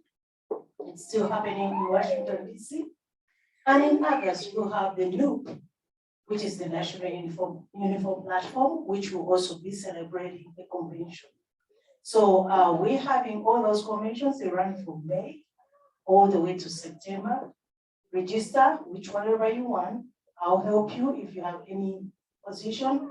take your financial literacy campaign to those conventions, educate more Ugandans, pull more Ugandans into the financial center, and let's make the community great. So other than that, I go up and say, whatever I am, right now I'm working the leasing and zoning department in American Towers. So in that legal department that I work in, it's permitting different areas. I will not even go into that depth because it does not necessitate any one of you. But if you buy land and you want me to educate you on the land and how to invest it in America, don't buy it to build property, but just buy land. There, that's when I'll come in to let you know about the tower companies or about the windmills that people go and buy and are able to lease them to the American government, to the American companies, and they get money every month, and they get it every year for the rest of 40 years. So that's the company I work in. I never knew that. When I did get to know that, I said, I will never build in America. I'll just lease my land to the American government, to the American corporations, and they will just pay me. You don't have to fight with nobody. You don't have to do anything. Your paperwork takes care of you. So thank you. That's what I do. And I'm grateful that I'm doing it this year. I never knew that's where I was going. I ended up in immigration. I've done family law. I went up into taxation, and now I'm in leasing and family. So the world is, or the sky is the limit. Just go educate yourself and start moving from one area to the other. Do not, we immigrants, we like to put ourselves that when we're in commune, oh, this is my limit. No, I believe you, we're still revolving. I'm not gonna say that I'm gonna stay here. Me, I'm still moving because I know I have an end goal. Wherever my end goal, I see it somewhere, it's in Washington, DC. So the day you will see me in Washington, DC, you think that now I'm getting to my end goal, because that's my dream. But I will also go ahead, like Mr. Serumaga said, and previous speakers said, we are always going to go ahead and look for those investment areas or look for those things that are giving us more income so that we invest more. So as a lawyer, still I need a financial investment because I would love to start my law firm, or I would love to help out other people, or I would love to find out how I can educate myself. As an individual, I have the Afande Momo Foundation charity organization. It is based in Quincy, Mass. That's where my office is. And I do women empowerment. I'm big on the girl child in Uganda. We build latrines. We have chalk supply. We also do one-on-ones with the, right now we're going to the mother's event, which mother's event is gonna take place next week. We will go into one hospital and bless those mothers who give birth on the Mother's Day. So such things, that's what we do. I treasure the girl child or the woman, because women, we've been put so much on us at the backhand. So now that women, we are coming up, I'm always into women in leadership, girl child, and women empowerment. And when I come here, I still have my immigration desk, because that's where I started in immigration law. So I help out with immigration as much as possible. I help you, refer you to attorneys in case you have other employment needs, because I found that employment has been a big issue in our community. So that one we also do. And here we also educate the elderly. We help the elderly fill out their paperwork, because there's a lot of paperwork and people don't understand it. So I help out with that so much. That's my elderly perspective. And also I come to the youth. I'm big on the youth because I do not want our youth to end up in drugs. So I'm always helping, empowering youth in sports, and make sure that they do the basketball, they do the American football, they do our soccer. So anything that youth program happens, I'm always there. The last program I've attended was the Muslim youth. And in that Muslim youth seminar, which was last week, they raised over 30 grand get themselves a center like this one. So they're youth, they're doing good things. So we should continue to empower our youth in different cultures or tribes or anything so that they can be fundamental in making success in our communities. So let them get the money and let them bring the money to the financial center and then them get a financial advisor to advise them how to invest their money. So in that way, every person is a link to the other. Let's make that chain and let us not break the chain, but let's make the chain to link up to better development of the Ugandan community. Thank you so much. God bless you. Thank you. Thank you, Maureen. Thank you. JJ, here is an author and an entrepreneur. 1 minute to go in the Kokcho or a Sebo, and then there is my brother from Nigeria. I don't know whether he's still here. And as JJ is talking, we have on this program, there is that QR code.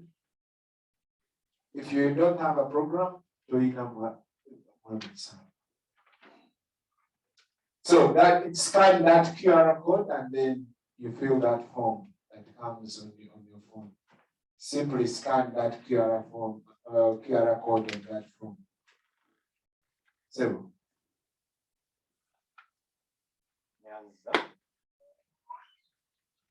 I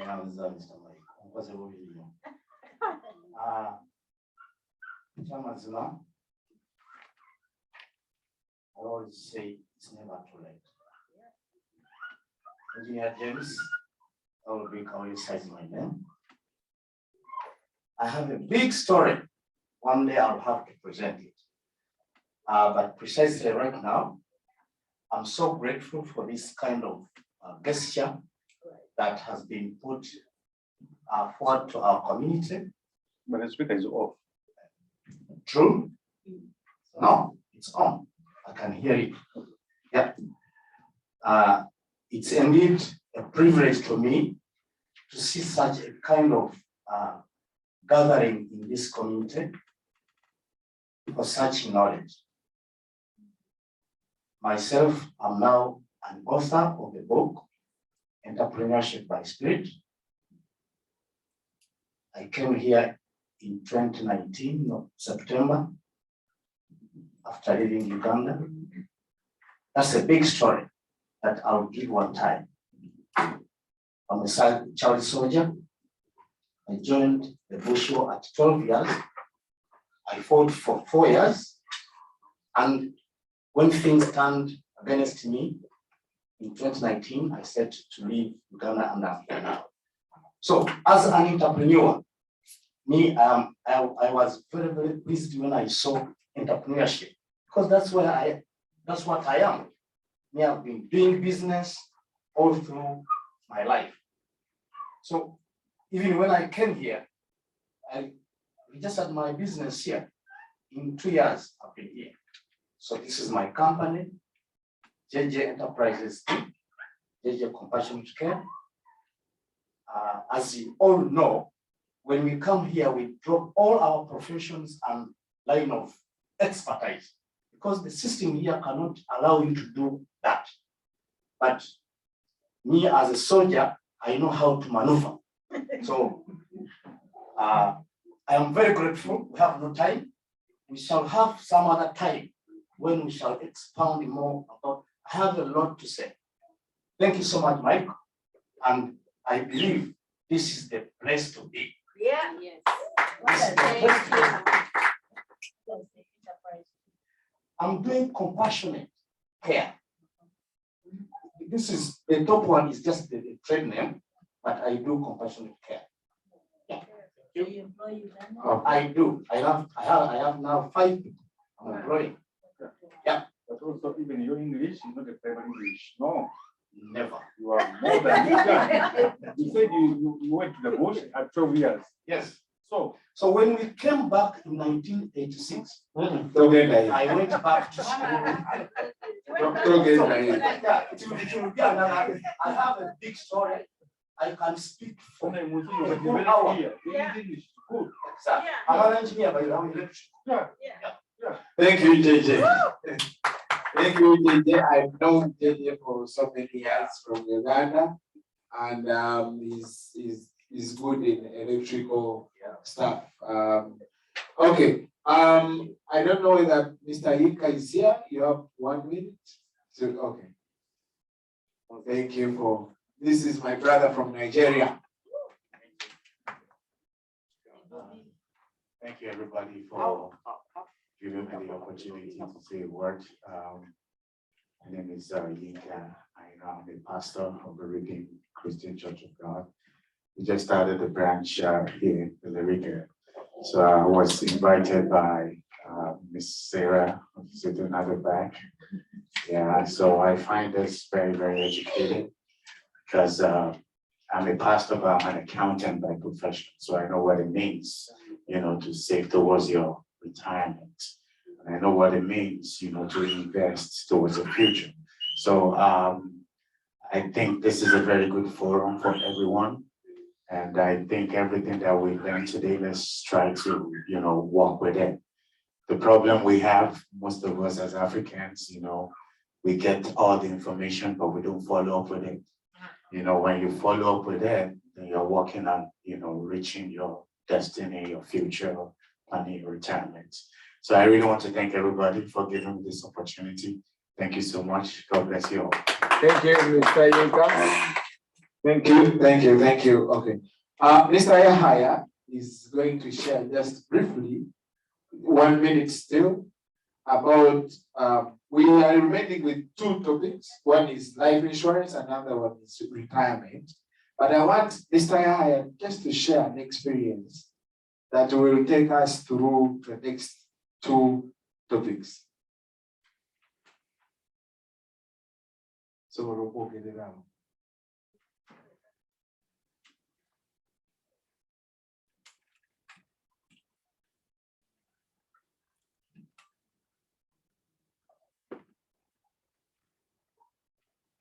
Good evening, everybody. Like you said, I'm Yahya Seviara. Given 1 minute, I want to take this opportunity to thank the organizers, the founders of this organization for this platform for our community, the Ugandan community and other communities, because you are not only Ugandans.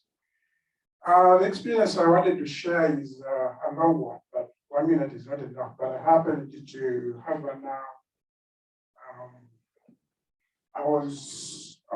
I had a spinal cord surgery in 2020, in June. And after that operation, I think within a week, that was during the time when COVID was at its highest, actually in America. I was in hospital for 3 months. I have a family here, but they were not allowing anybody to come and come and visit me. So what I'm trying to share is on the program, it is under deputy management, but it comes across because when I fell sick, I was operated. Of course, I have insurance with my employers, life insurance. But what we don't know that, especially we the immigrants, when we get here and we get to those corporate business employers, they say we are covering your life and this kind of insurance. And we don't have time to go into details of what is being covered for the employers. Then what happened is I knew I had life insurance and I think short-term liability. Then I got sick. I was discharged. I got some other complications, abdominal pain. I've been down for 2 years. But what happened is when I tried to go to the insurers, and I think Social Security, because I haven't been here for 10 years, I was told, you can't get Social Security because you haven't. I think there is a way they do it, the points. I didn't have enough points to get compensated for Social Security. Then I had to run to the insurance of one of my employers to get short-term disability. That one I was successful. Long-term disability was not part of my coverage. So when I tried to follow up that, they say, no, we are sorry, we can't help you. Why am I sharing you with this information? I have a lot of obligations, the bills, of course, insurance is paid, but they don't pay 100%. You have to pay the co-pays and then there are percentages. Now I have a lot of that. Why now I'm suffering is I didn't have the information, that of the education, like we are getting here. So things like having life policies that would take care of the bills I have now. I did not learn a lot. Sometimes some of us may have the knowledge and the will to kind of say, sometimes you may not because of when you start, when you're doing in group homes and other facilities, they just pay you $10 or $15. What can that do? Especially if you have a family. So you find yourself, you want to save, but you can't save. But if you bought a policy, like a Say Life policy and other products that you are going to be taken through here, you can't be like find problems meeting your obligations. Like a lot of bills, we have a lot of bills you can't meet. And if you save and you don't have policies like unfortunately, we haven't gone through the different policies, the different products, but I appeal to you, other members, when they call you to kind of have that information, please share that because it will help you. We want to save, and because of the money we're paying, you may not be in position to save to the extent that you can meet the obligations when you fall down, when you fall sick. So I appeal to all members to advise other people to call other members to come and share this information. It is very, very, very important. They have a lot of products. Even if you don't buy a policy and you know how to manage your debits, you have the information for debit management, you may not suffer a lot because you know how to handle money. If you don't have that debit management, but you have a policy in place, it can help you. So in if you took one of the products that are going to be taken through by other members of this team, so we should be able to have less stress when you have problems like I'm facing. So I don't think I've taken 1 minute, but there is a lot I wanted to share with you regarding that. But please, even if you take one of the products, at least you'll be fine to start with. Thank you so much, the organizers and the members. So have you used any of the products and how have they helped? I did have a policy. I did have any of the products now that is being sold here by the team. That is why I'm here. I was called by Kathy. She's my boss here. So thank you so much for having brought me to this very important team. Yeah, thank you so much. Have you transferred it to your family or have you? I've just joined after I joined on Thursday, but I intend to, of course, my family definitely will come over. And others, I have so many other Ugandans and Ugandans I have to talk to. This is very important, and we'll say it. Thank you so much. Thank you very much, Mr. Yahaya. Mr. Yahaya came to my office a few days back, and he's so passionate about what we do. And I asked him if he can share his story with the people that I am inviting, because I believe it's a very powerful story that we want to hear. I am therefore inviting Omar to take us through shortly the different life insurance policies. Omar here is a Kadogo. Like me? He's a Kadogo in the United States Army. Yeah. Air Force. Omar is a soldier. Okay, Omar is in the Air Force. but yeah, in the United States of America Air Force. But he's a proud campaigner with World System Builder. So he is going to take us through the different types of life insurance. And just like Mr. Yahaya said, if he had gotten this information before, It would be in a better it would be place. a different story. Several money woman. Sorry, I'm going to be using two languages. Okay. Michael told me, musomo gw'alyansi in this stage. Sente ekipakasi yagawa kati nga byogera mu Luganda katono akanaba kayise mu Luzungu ojja kubabuulira bali bagambe kati kye bagamba. Interpretation. Yeah, Ruma is saying, but I think I can translate if you want. No. do we have anyone here who doesn't understand Luganda? Burundi.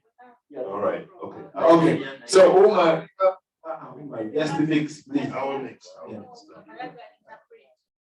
We shall take more time. Yeah, that will take more time. Yeah. In the interest of time, I'm glad to be a part of the campaign. Yeah, thank you, Michael, for inviting me as the speaker today.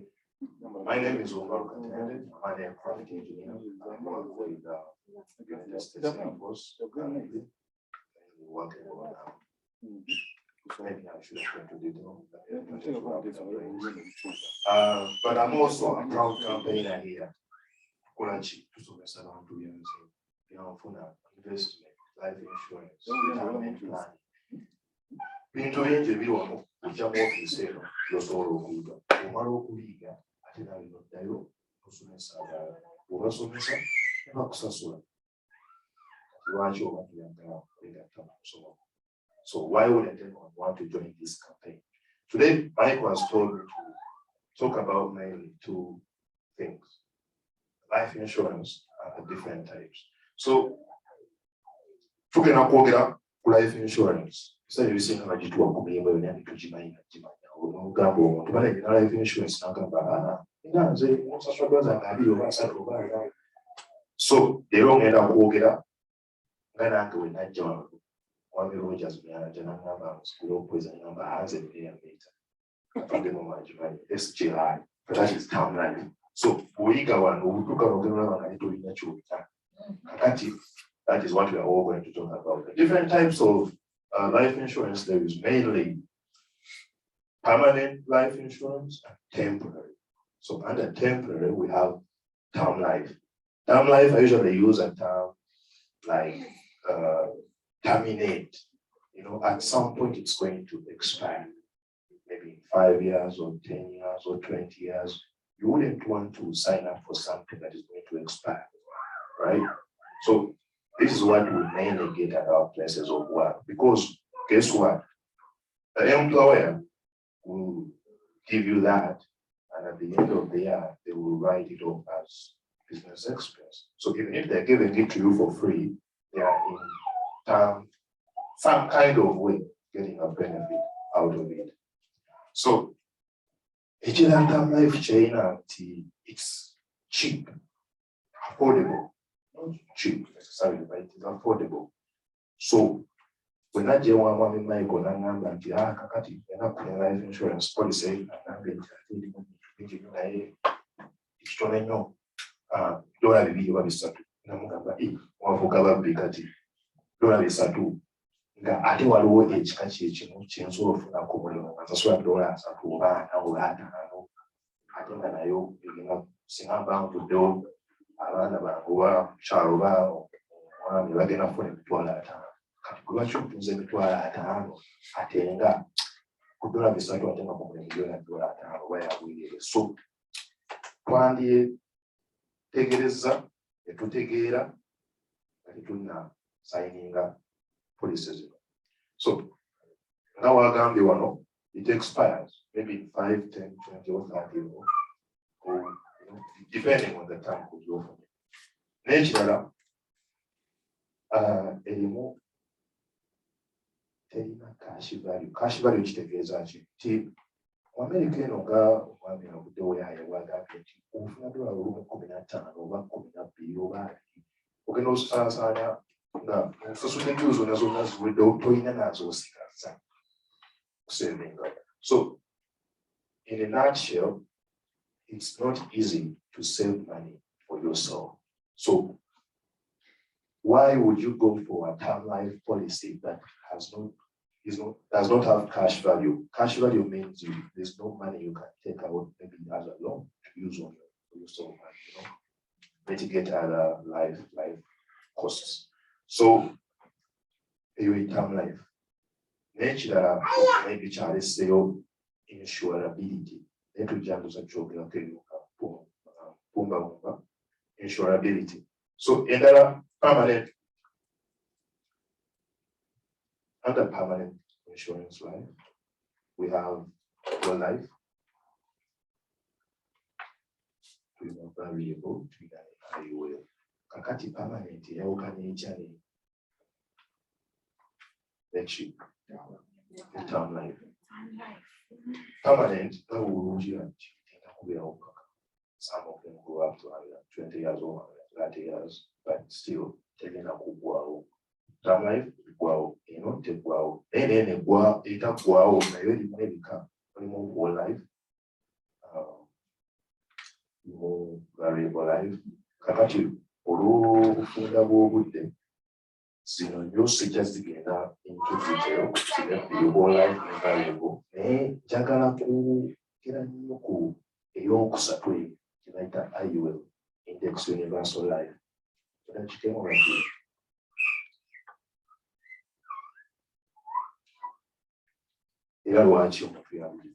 So my sister from Burundi, we have permanent life insurance. Permanent life insurance has one life, variable, and index universal. And under permanent life insurance, we say it does not expire, it is forever.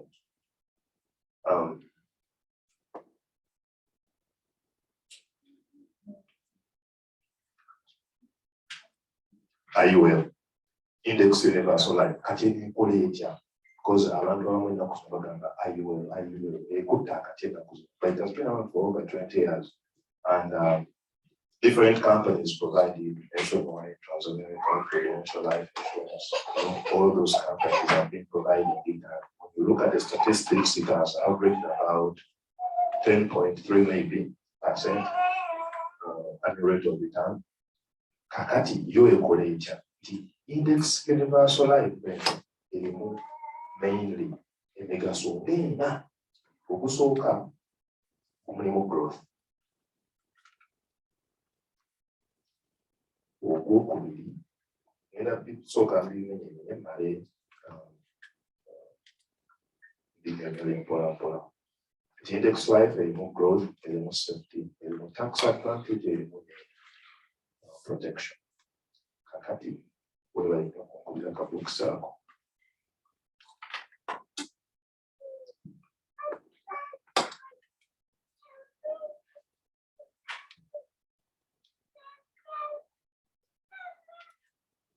So why index universal life?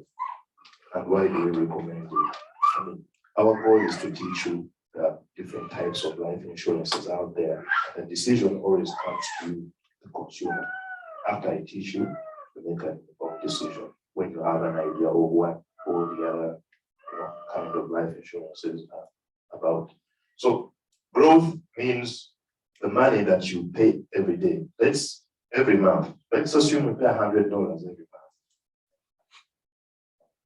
80% of that money will go towards investment, and maybe 20% is what they will use to offer you protection, life insurance. So when the money is invested, here 80%, call it $80, assuming you pay $100 a month.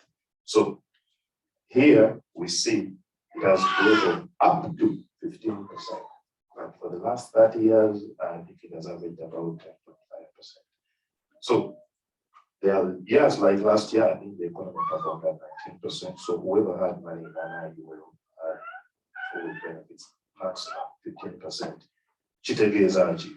Sente z'eddoola ekirala z'oteekayo oba 10 zoteekayo buli mwezi. Ekirala kirajja kutera mu investment investment, let's take out stock market. Stock market will companies return like S&P 500, it's an index account, was said. If I cannot take our sentence, company return is so come see America, Amazon, Tesla, Google, those who call now volume call. And Makuba will not give a cause what they have 15%. Why should I center? I don't know what because of the never chiliba cheap. Never chiliba cheap. To what the 15%. Nayate to what the safety. The center zone is wow. It will never go below 0.75%. So no one whatever what the 15. Nayawano is because too many the market is volatile. 2020, I think one economy performed around -2%. So when we're in a center, even stock market to run platform and you're losing a center. Okay, in a center, I will yet this is a when I want to losing or so in business or life, we always use a term that Ruth wants very much. Zero is your hero. You don't want to lose your capital. You don't want to lose your investment because the goal is now financial freedom. Once you lose the money that you are trying to save, then you're back to zero. It will take you twice as hard to get back to the same level you were at. So, we got tax advantage.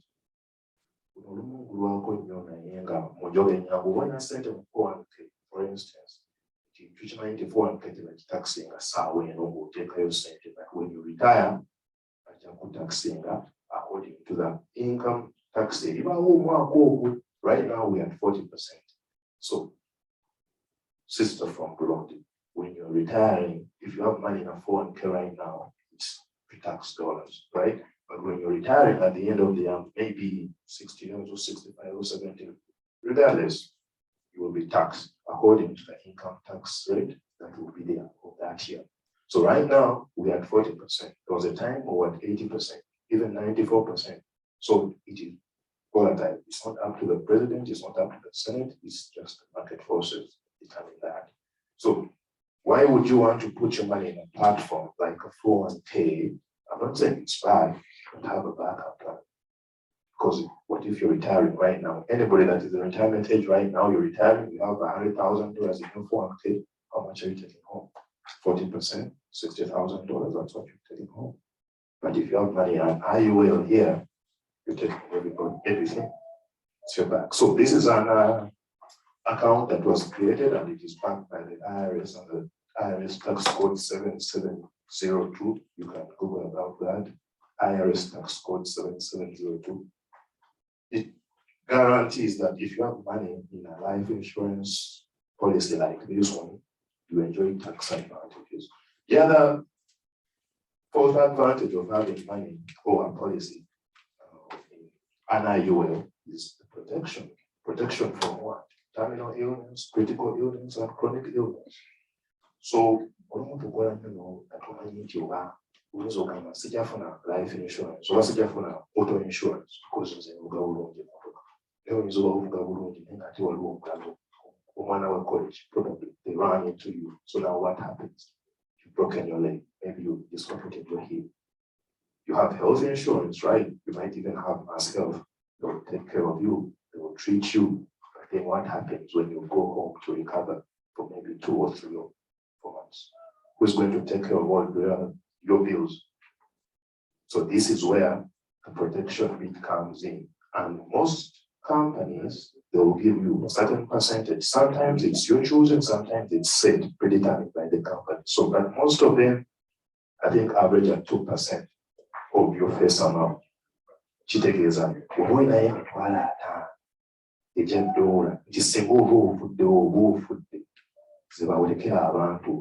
kakati ayiweredde tolina kusooka kufa okwenjoyinga ku ssente olwe tosobola kukola agamba twalo gy'ataano tugenda kuwaayo 2%. So 2% kitegeeza ani akola okubala $5,000 2% kitegeeza $1,000. So you always want to put money, get a platform that will give you protection from terminal, critical, or chronic illness. And most of them give you a 2%. 2% of 500,000 is $10,000 every month until you recover or until you exhaust the premium. And it's up to the doctor to determine that, not even up to you. Once the doctor says, Michael is sick, cannot go to work for 2-3 months, then he writes the letter to the company, and then they will unleash the funds every month until you get better or until you use up the 500,000. So it's a good platform to have. For the interest of time, I'll not go into detail, but I think you get a picture. You get a picture. Ruth, you have a question or an addition? An addition. One thing you have forgot, I know it is just keeping your mind. So, you know, the IUL, there is a company called Transamerica. If you qualify for Transamerica, it merged with a company called Everest. You have a flyer there. So Everest. It's a funeral concierge plan or funeral expense. So if you have your final expense plan inside of your IUL, so anything happens and we lose you, you pass away, they advance 25,000 in the first 72 hours. So that way, you don't have to run around to buy the funeral expense insurance. It comes as a benefit inside of your IUL. So I just wanted to remind you that so you can get that out. Thank you very much for that reminder. So that is our program. We have life insurance. So life insurance. Under the law, life insurance company paying up to 6 months of course. See, up to 6 months, because also I was sewing up before 6 months. And after 6 months, I think they will incur 80% penalty. So now what else was keeping up? Kusukuma, Kusukamias in the car. Akati, when back at things in some Islam, when you know, like some speed. By the time that you're now creating offer the activity, so that you could listen to the insurance, your room is chocolate with that funeral plan. Now, when you have life insurance, then we take a funeral plan. Funeral plan, it takes antibiotic immediately, so that see how take it to your Kuzika. You want I will certain companies, Transamerica, your funeral plan, in a Jukoya holiday. So this census can at some point, maybe in 2 months or 2 weeks, the funeral plan again immediately. Sometimes it's 72 hours, but I think it's really faster than that. I think it's 24 hours or maybe 36 hours. All right, Chibuzo, do you have any questions, sister? Someone. Yeah. So, Thank you so much. Is it only Transamerica that offers the extension? Or other companies? Companies. Excuse me, and she said that if you qualify for Transamerica, what does she mean by qualification? Qualify for Transamerica? Because I think everybody would wish to have that. How do I qualify? Okay, well, qualifying Transamerica. How does someone qualify to be a part of Transamerica? Different companies have different rules. Until I think 2 years ago, I learned that in America, there are certain banks that only take money for United States citizens. Born citizens, not even acquired citizenship. Wow. So every day we learn something. Just like that, there are certain companies that have different rules also. I might say we take citizens or green card holders. But for Transamerica right now, I think it only offers this kind of IUL to citizens and green card holders. So That is the qualification. And also asylum granted cases. Not asylees, but asylum granted. But this other product is also available under different other companies like Prudential Life Insurance Company, which has been around for 147 years. So if you lose out on Transamerica, you can still get it through Prudential, or Nationwide actually has it as well. But you only lose out on. But the only thing you lose out is the free funeral plan. But the free funeral, but you can always buy it separate from Everest, the company Everest. So over the Prudential funeral plan, I will join the code, the company, like an Everest. So really protected. Okay, well, I know mommy over mommy over.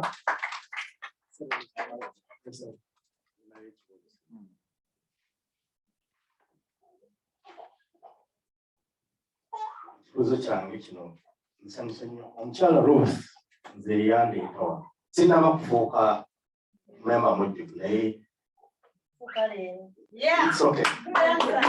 Ekibuzo kyange kigenda omwami Moses kubanga be bamu abansomesa naye kirungi nze ebintu byonna ebibadde byogerwako bwe kaba kaguwa mbadde nziruseeko abaana. Omwami eyasose okwogera yogedde ku estate plan. Nze we najja wano nasookerako kukola kiraamo kubanga nze nakakola ebiraamo 8 in my life. This is the 8th way I made. So nze ebyange njagala Mr. Moses akikozesenga case study. This is my policy. I'm free. Read through that. Because it's single case study. Also, those documents are very complex documents. Nobody can understand them. I'm telling you. Risk. Document here. Soldier to say. Soldier is always a soldier. Yeah, I was in the bush for 4 years. I can't believe it. So, you got Mr. Moses at Jamaica. You put say on it. Yeah, Transamerica. Did not go so. Yes. No. Now I'm 52. I've been in America for 2 and 5 months. 2 years and 5 months. Life insurance, like a study. I'm free with my documents because I know they're protected. Yeah. And for sure, they need to be able to take it from the root.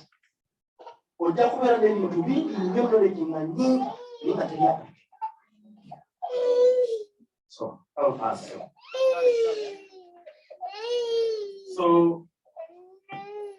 this is that's given to me, Mr. James.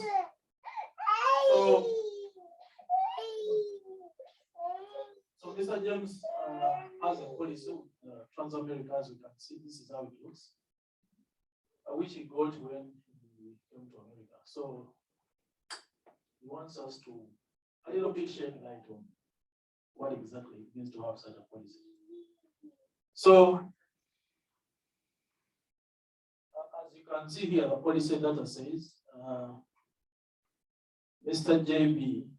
Kawesa has a policy that has an expiry date in 2076. It will expire. Yep. I don't know how many years. But there is somewhere it is 105 years. Let's read slowly as then we go ahead. So the insured is Mr. JB, as you can see here. And the face amount, for those of you on Zoom, Mr. JB has $500,000 US. Congratulations on that. That's a substantial amount of life insurance. Not enough, though. Keep adding.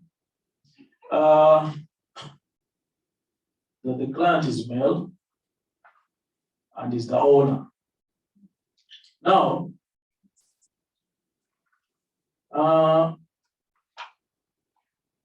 when you are getting these policies, obviously, this is life insurance, they have to rate your health. And there are 4, I think 5 classes. From preferred elite would mean you have the best health, all the way down to tobacco. Tobacco would mean your health is really bad, you're not going to get life insurance, you're going to be denied. But for his plan, he didn't get preferred elite, which is the best and cheapest. He got the second one, which is preferred plus, which is also equally good. So the first 4 classes, you get life insurance. But from each class, it goes on increasing in monthly premiums. Are we on the same page so far? Yes. So that is preferred class. You okay, your health is good. And that means also your driving record is good, you haven't been to jail, all those things. Now, it comes, the charge for any additional benefits which are provided by rider is shown. Let's see the additional things you have in this life insurance plan. Because like we said, in the market, the challenge we have right now in our community is we go educate people, they get these different types of life insurance. Because of sometimes excitement, they opt to get the most expensive types of life insurance plans. Now, a month later, when they talk to their friends or colleagues who also have the same face amount of life insurance, hey, you have $500,000, I pay $100. How come you're paying $500? So in that way, that means there's a gentleman or there are guys in Burlington Financial Center who gave you that very expensive plan. So the challenge we have is people now think, whatever guy in Burlington, you need to be expensive. So now, you just have to understand the type of insurance you bought. Some are cheap, some expensive. Now for this plan, $500,000, where here it is costing you very annual premium of about $500. That's annual. And a monthly premium of $43. So, by any case, this is the term life insurance plan. Remember when Omar said term life is cheap and affordable? So the 43 is really affordable to most of us here. That is why it appears that you have $500,000, but you're paying monthly $43. And that's why here on top it says it has an expiry date of 2076. So if you do not die, You refuse to die. beyond 2076, the $43 you've been paying on a monthly basis will have gone to waste. Right. So for your family to benefit out of this $500,000, you need to die. to go to the Lord. No, to go to the Lord before 2076, to go to heaven. If you don't go to heaven before that, after that, then there's nothing for you. So, like Kumaru said, that in term life, there's no cash value. So there's nothing you can claim after that long period of time of paying monthly premiums. So now, some of the life insurance plans are quite expensive. Why? Because they offer additional benefits. This is a plan where for you to benefit, for your family to benefit, you have to go to heaven first to meet the Lord. Which is mandatory. Which is mandatory. Yeah. But in the event you are sick, maybe disability, or terminal illness, or chronic illness, or critical illness, then this plan has no, as I can see here, I'm still reading through, but I don't see any benefits as of now. Terminal illness, it's there. It's there. I'll look through to see if there's benefits, but can we give Moses some more time to look at the thing and continue to go so that he can identify the things and then come back with it?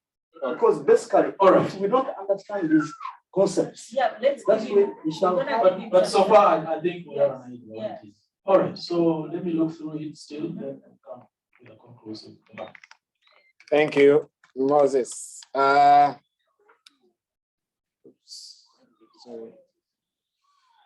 Thank you, and thank you, Mr. JJ.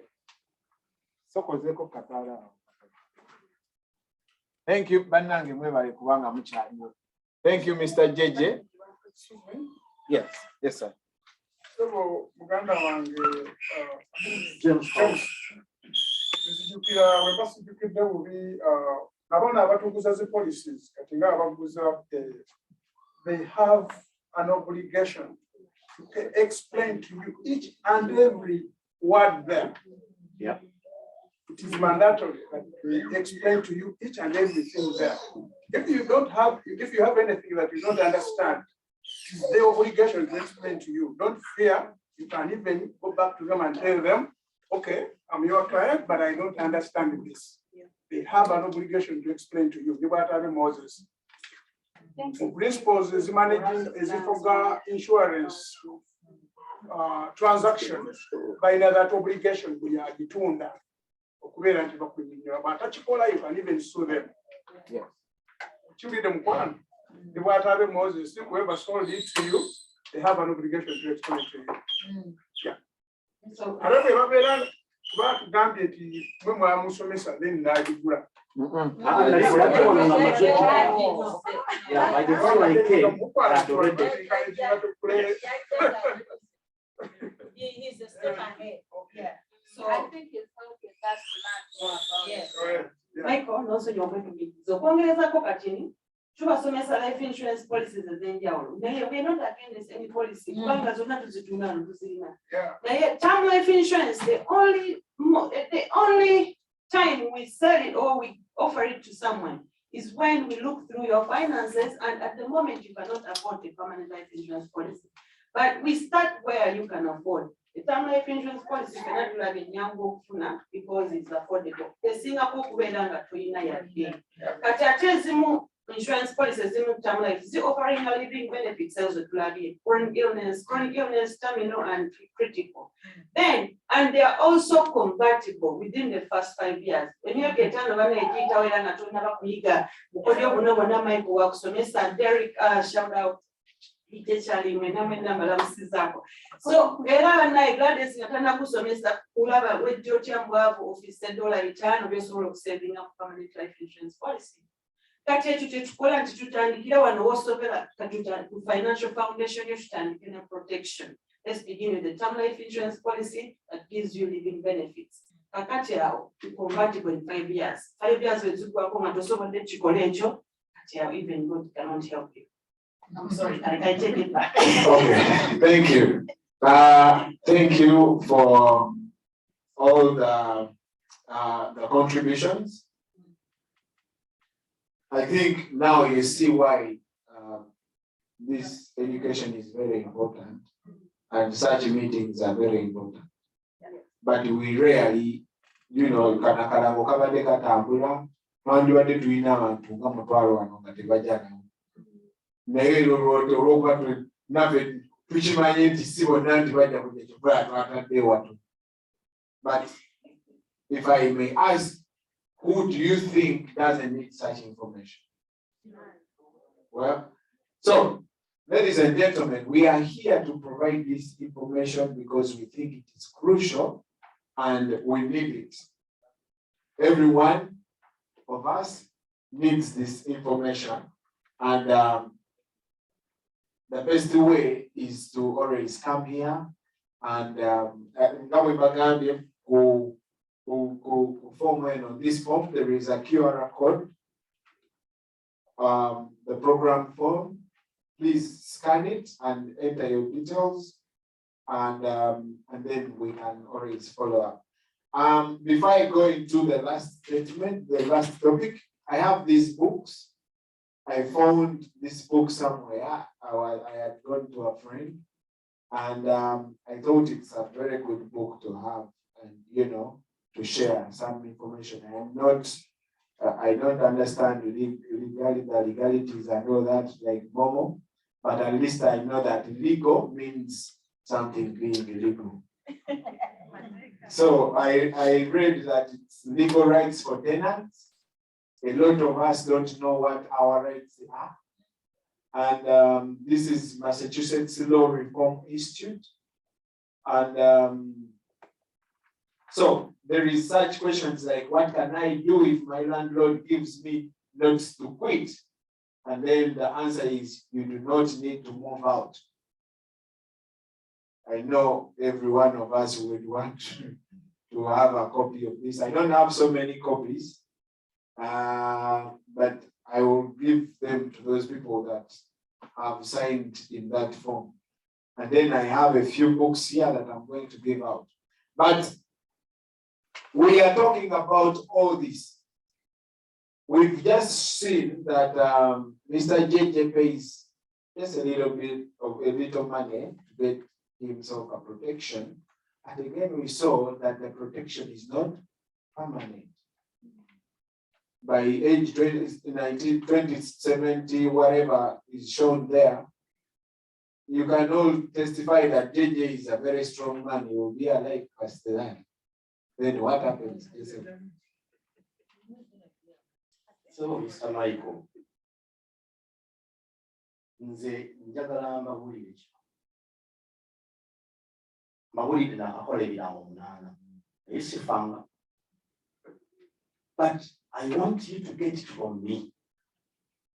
Nobody, even the best doctor, has a guarantee over your life. Don't temubuusa maaso kintu kyakuba nti yes nsobola okubeerawo n'emyaka emirala paka ku 8 naye nze Katonda wange we nali musaba emyaka 7. And I'm serious. Musaba emyaka 7. I am 52 years now. 18 years now, I am ready to go. And this applies to me only, not to you. Kiki njagala okuleeta? Buli muntu ku nsi kuno Katonda bwe yali amutonda n'ebintu bibiri. Omuntu afugibwa components 3. Mu kitabo kyange kino nabitaddemu amaanyi. Michael, why 8? Buli kaseera nkyuse. I first made my first will, I was 18. Buli kaseera okyusa ekiraamo.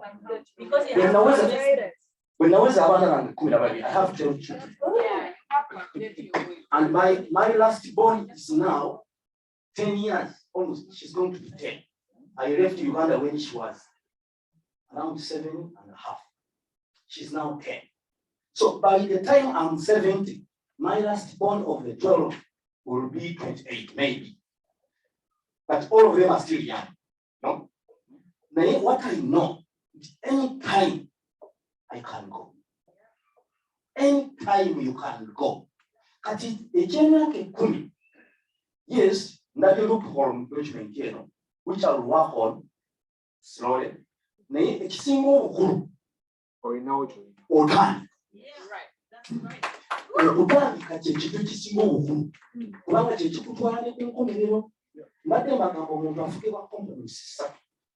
Component ebbi Katonda azigaba bugabi. Buli muntu ali ku nsi kuno aziina. Ziziruwa. Ye wisdom. Emagezi. Teri gy'amagezi Katonda akutonda nako. It's God given. Ekyokubiri is the understanding. Kwe kutegeera. Okutegeera Katonda buli muntu akutonda naye. Buli kitonde kirina okutegeera. Newankubadde nga levels ez'okutegeera zisinjawulo. Kakati omuntu akozesa components zino bbiri n'afuna eyokusatu ng'oyita bwangu bw'omijiji. This is important. We came to learn. I've spent here 4 hours, not because I don't have something to do.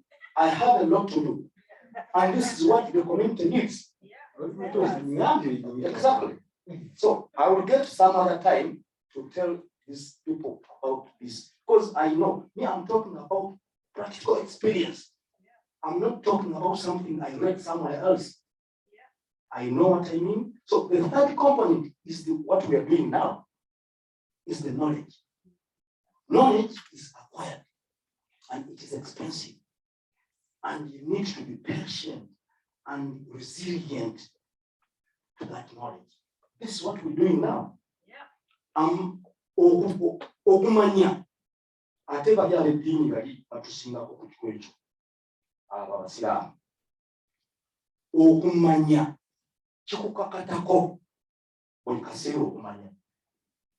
Kati bino byenjogera obuuyi awo bantu bangi nga tebabimanyi naye ng'alina amagezi n'okutegeera.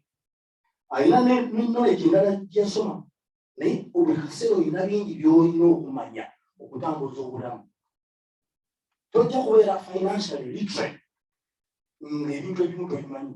Waliwo foundations endala nnyingi eziyamba omuntu okubeera financially literate. Thank you so much. Kyemaliza okukatiza nti okufa it's mandatory. Yes, because I have 12 children. Supposing I die from US now, and for me when I money by 2031, reaching in Kokati, General one in Operate Ambulance, money to give at you.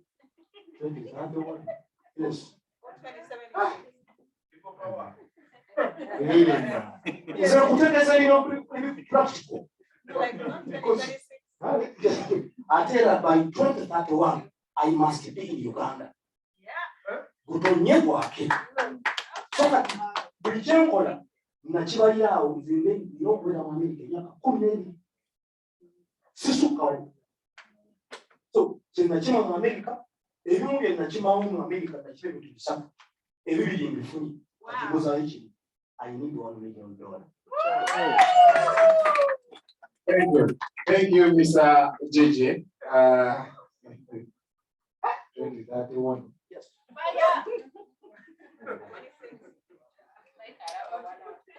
Ladies and gentlemen, on the 25th, it will be a Saturday. For Hilton Hotel, a woman, we shall have the same financial seminar like this. That 25th June. 25th June, it will be a Saturday. So we shall give you the details as we go. Now, I want to talk about retirement. We've talked about, like Umar has told us about how best can we get the insurance, you know, Moses talked about debt management.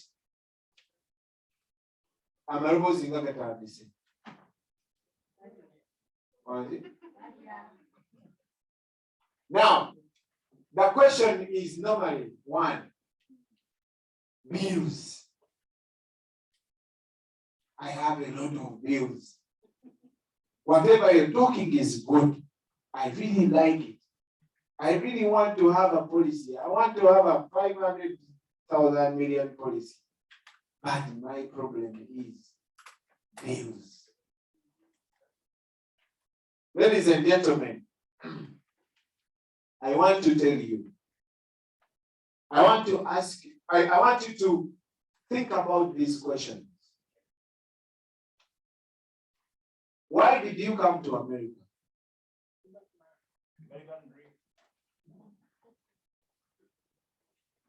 Think about why you came to America. You came to America because you wanted to change lives. From yours to your kids, to your parents, to your people. Esther,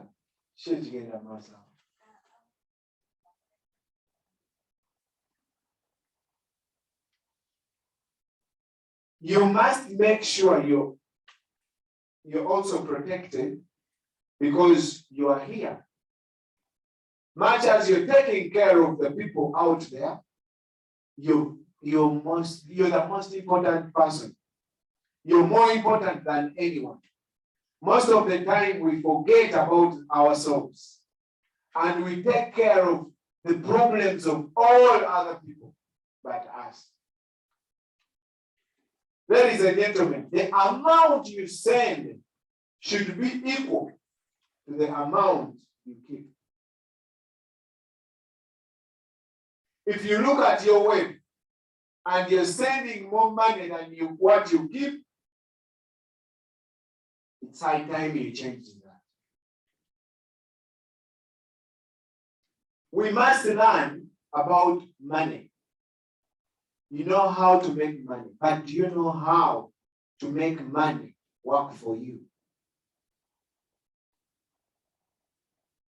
If I gave you money, I would not give you much, but if I give you time, I will make a very big impact in your life.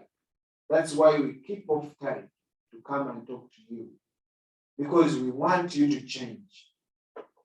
We want you to realize what we also need to know, but we are now sharing with you. Be the first to become a millionaire in your family. I'm talking about a United States millionaire, not a Ugandan millionaire. And you can only do so by sacrificing time. Netflix keeps us mentally broke.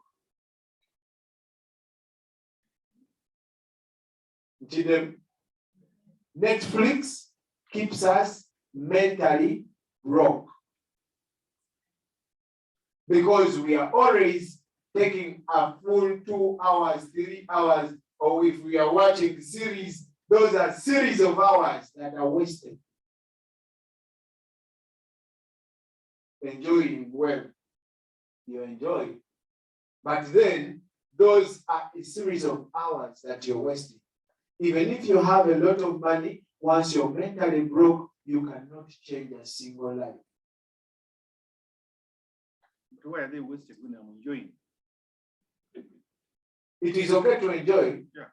But if you're enjoying every day, 3 hours every day of Netflix, yeah, that is a wastage. No. Remember, I said, okay. But you work so hard to enjoy. It's okay. Yeah. It's okay. Enjoy. That's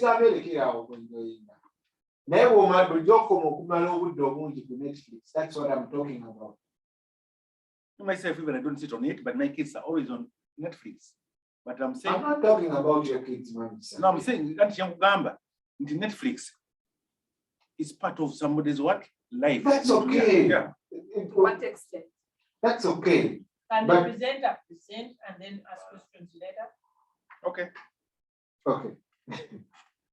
What I am saying is we can change our lives, and changing our lives require us, ourselves, to change our behaviors. If you cannot change your behavior, you cannot change your life, and you cannot impact other people's lives. Crazy people do wonders. Get out of your comfort zone. Become crazy. Obama was crazy to think there would be a black president in the United States of America. A black president, that's crazy. I'll give you another friend of mine, Bobby Wine. Very crazy to think that he would rise from the ghetto and come and challenge a 36-year-old president. But guess what? It requires a little bit of craziness to do wonders.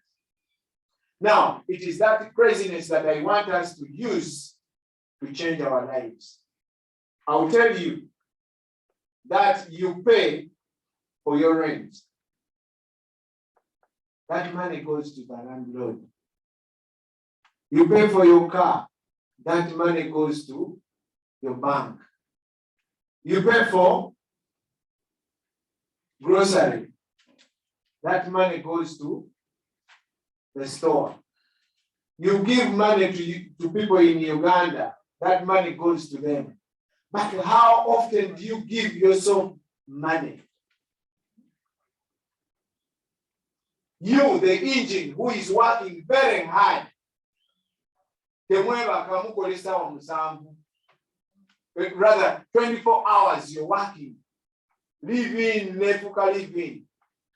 How often do you pay yourself?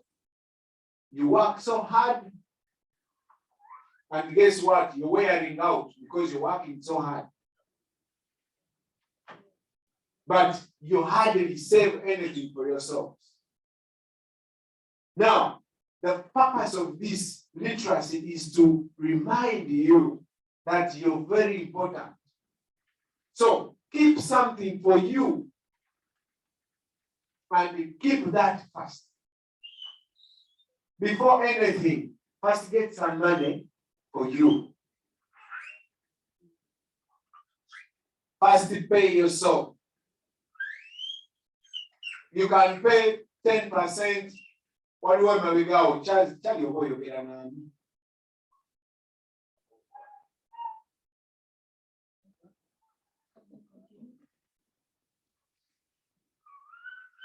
pay yourself first. Let me give you an example. If every day you work 8 hours, 12 hours, most of the Ugandans work 24 hours. Sometimes 32. In a day. Sometimes 32 hours in a day.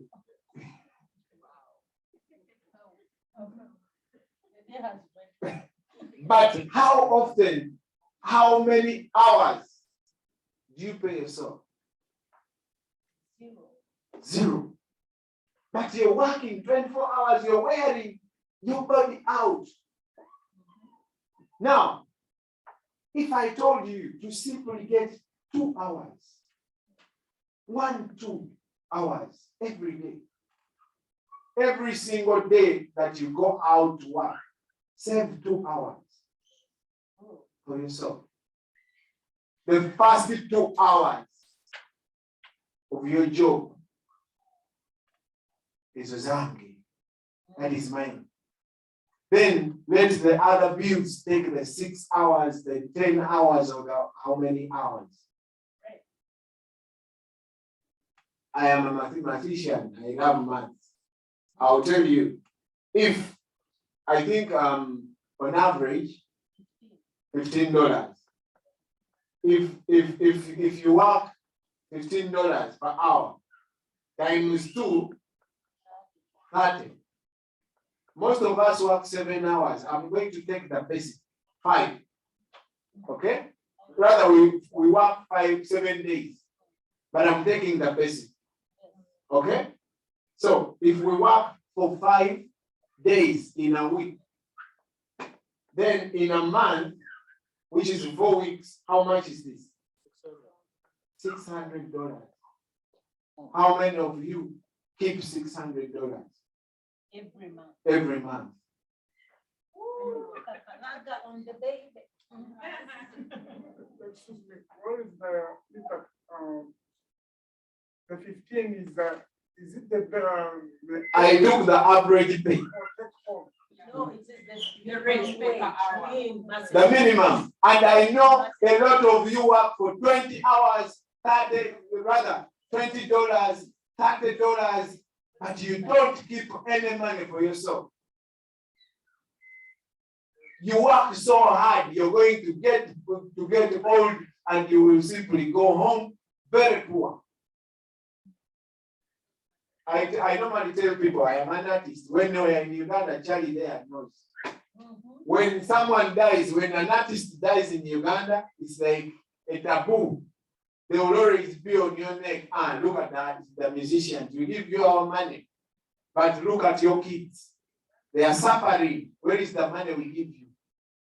Now, ladies and gentlemen, you people in America are like artists in Uganda. You're going to die, and people will say, look at him, look at the kids. What was he doing in America? He spent 20, 30 years in America. What was he doing? Look at the kids. We don't want that. And calculate that for 2 or 3 years. See what somebody will have in 3 years. $600 every month. Times 12 times 3. That's how much? This is 18. This is 12. Okay. This is 36 times 6. This is 36, 18, 21. 21,600. And times the years we're gonna spend in America, they're supposed to spend 30 years. Let's calculate people, a person who has spent 30 years in America. 216,000. This is 216,000. If someone just decided to save 600, that's just 2 hours. Now, is whatever Umar has been talking about very expensive? Yes. Is it very helpful? Yes. Yes. Is it affordable? If you decide. Yes. If you think it is not affordable, well and good, it's okay, you're going to die, and boom, I have 2 kids. Okay? If I die today, now let me tell you, my kids are on a status of a father who is in America. If I died today, would they keep that status? No. They will. They will if I am, if I am financially literate like I am now. But before 9 months back, I didn't know all about this. So if I died 9 months back, I would be one. No finance. No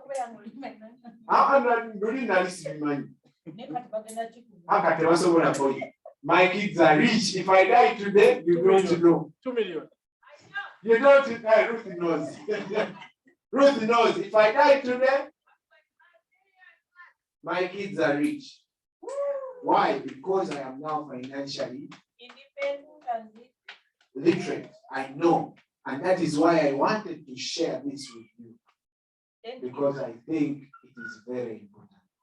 Ladies and gentlemen, we've really taken a lot of time. I don't want us to go any further, apart from if there are any questions that you would want to ask. Yes, Maureen. I would just want to give a comment and a thumbs up. Everybody applaud Kapalaga for giving you that insight, especially the Uganda.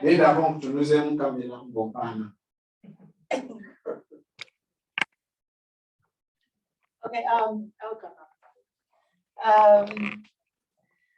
Ladies and gentlemen, I just want you to applaud Mr. Mike Kakande, Kapalaga baby, for doing this financial literacy campaign, the first one we've ever had in our community. And everybody was attended. I thank you for that. Those on Zoom, much appreciated.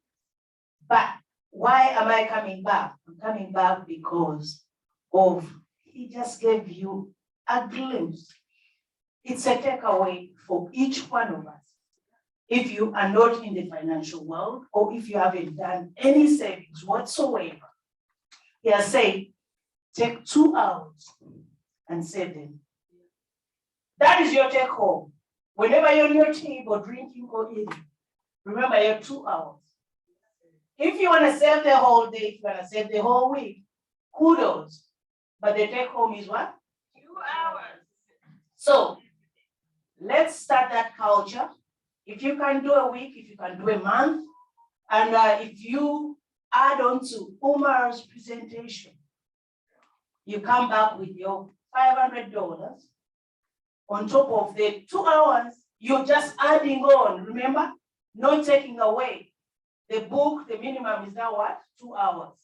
So keep building. You build with the 500, you build with the universal index, you build with term policies, you build with anything that can make you financially independent.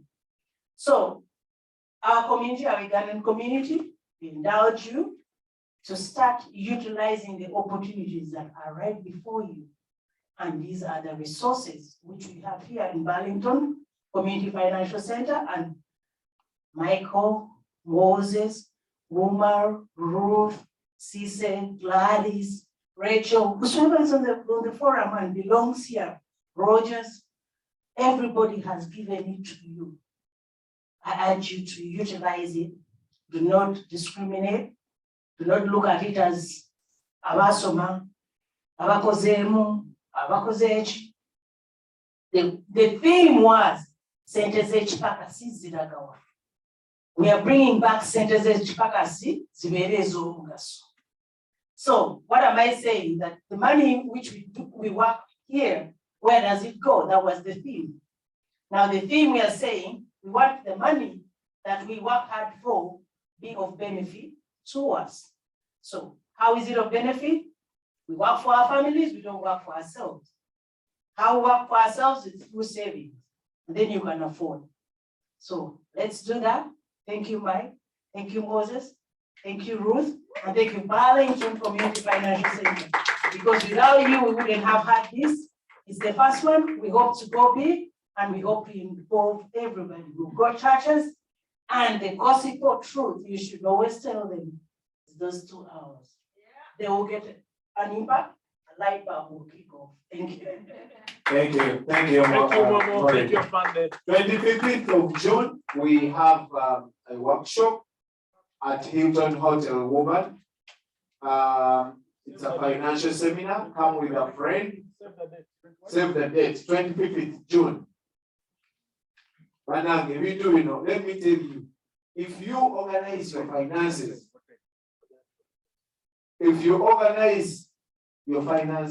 if I organize my finances and Moses doesn't, he's going to disturb me. Because it's your friend. Because it's my friend, and guess what? I don't have an option.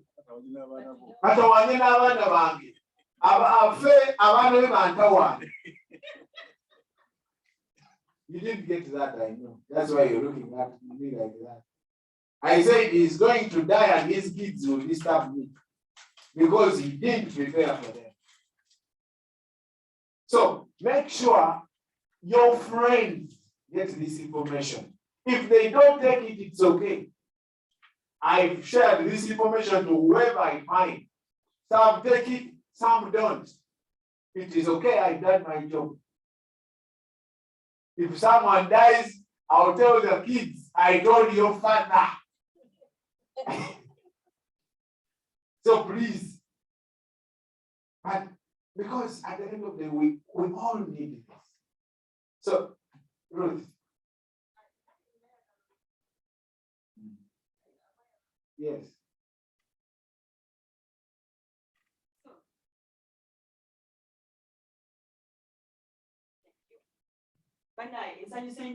I'm so happy, like none of you wants to go, even if we are like 1 hour late, right? That is a sign that you have enjoyed and you want to stay. That's exactly what happened to me when I first started out.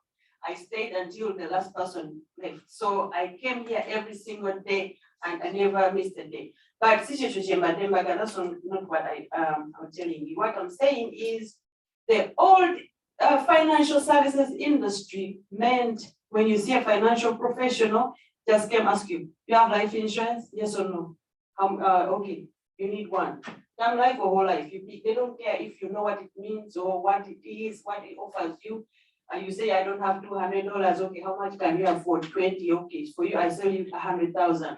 So we are rebuilding the industry. We are changing the industry. This is the new industry, and we care about educating people. First, even on your application form, they ask if you sat down with the financial representative and you know what you're applying for. We are on the mission to educate 30 million people by year 2030. And we have so far just educated only about 2 million. The mission is moving very slow because we lack educators. When you sign up to be an educator, you're not insurance sales personnel. You are more than that. You are a financial educator. You're changing communities. You're sharing the knowledge. This is so powerful. Take it with pride. With pride, we represent the strongest companies in the game. Transamerica has been in the industry for 100 years. It has over $500 billion in assets. It is strong, it can compensate any person. So you don't have to be wishy-washy with your representation. You just know that's $1 billion. You die, they can pay. They have billions of dollars in assets, right? So we have, we backed up with a massive industry called Aidwan. You will learn about the trainer academy that is coming up in June. Mark the date. we are putting it in a hotel. We are sending out everyone to invite 5 people, invite 10. I mean, these topics are not the most fun topics. So you have to invite and remind and force them and push. They will come. But when they come, they don't want to go. Just look at yourself. None of you want to go. Just know this is very powerful. But somebody pushed you, right? So this is a business. We help people, but it is a lucrative business. When you sign up, you can just be our client, happy client, and stay comfortable, go back to your work, or you can choose to do this part-time. And until you are a professional, then you can come full time. There is so much money to make here, okay? So that's what I wanted to tell you. Please come on the 25th, Hilton Hotel, Woburn. It's going to be massive. Come with a friend. 10 friends, 100, it's okay. We can take any number. Thank you, Ruth. Any questions before we close? Carlos, you have a what? Say hi to the Ugandan people. Hi. Hi from Mexico. Anything that you've learned and anything that you would want to pinpoint that you feel like they've left out, you learned it from somewhere else? My sister from Burundi. I feel like I want to hear some voice from you. Yes, Lily, Yeah. say something. Here we go.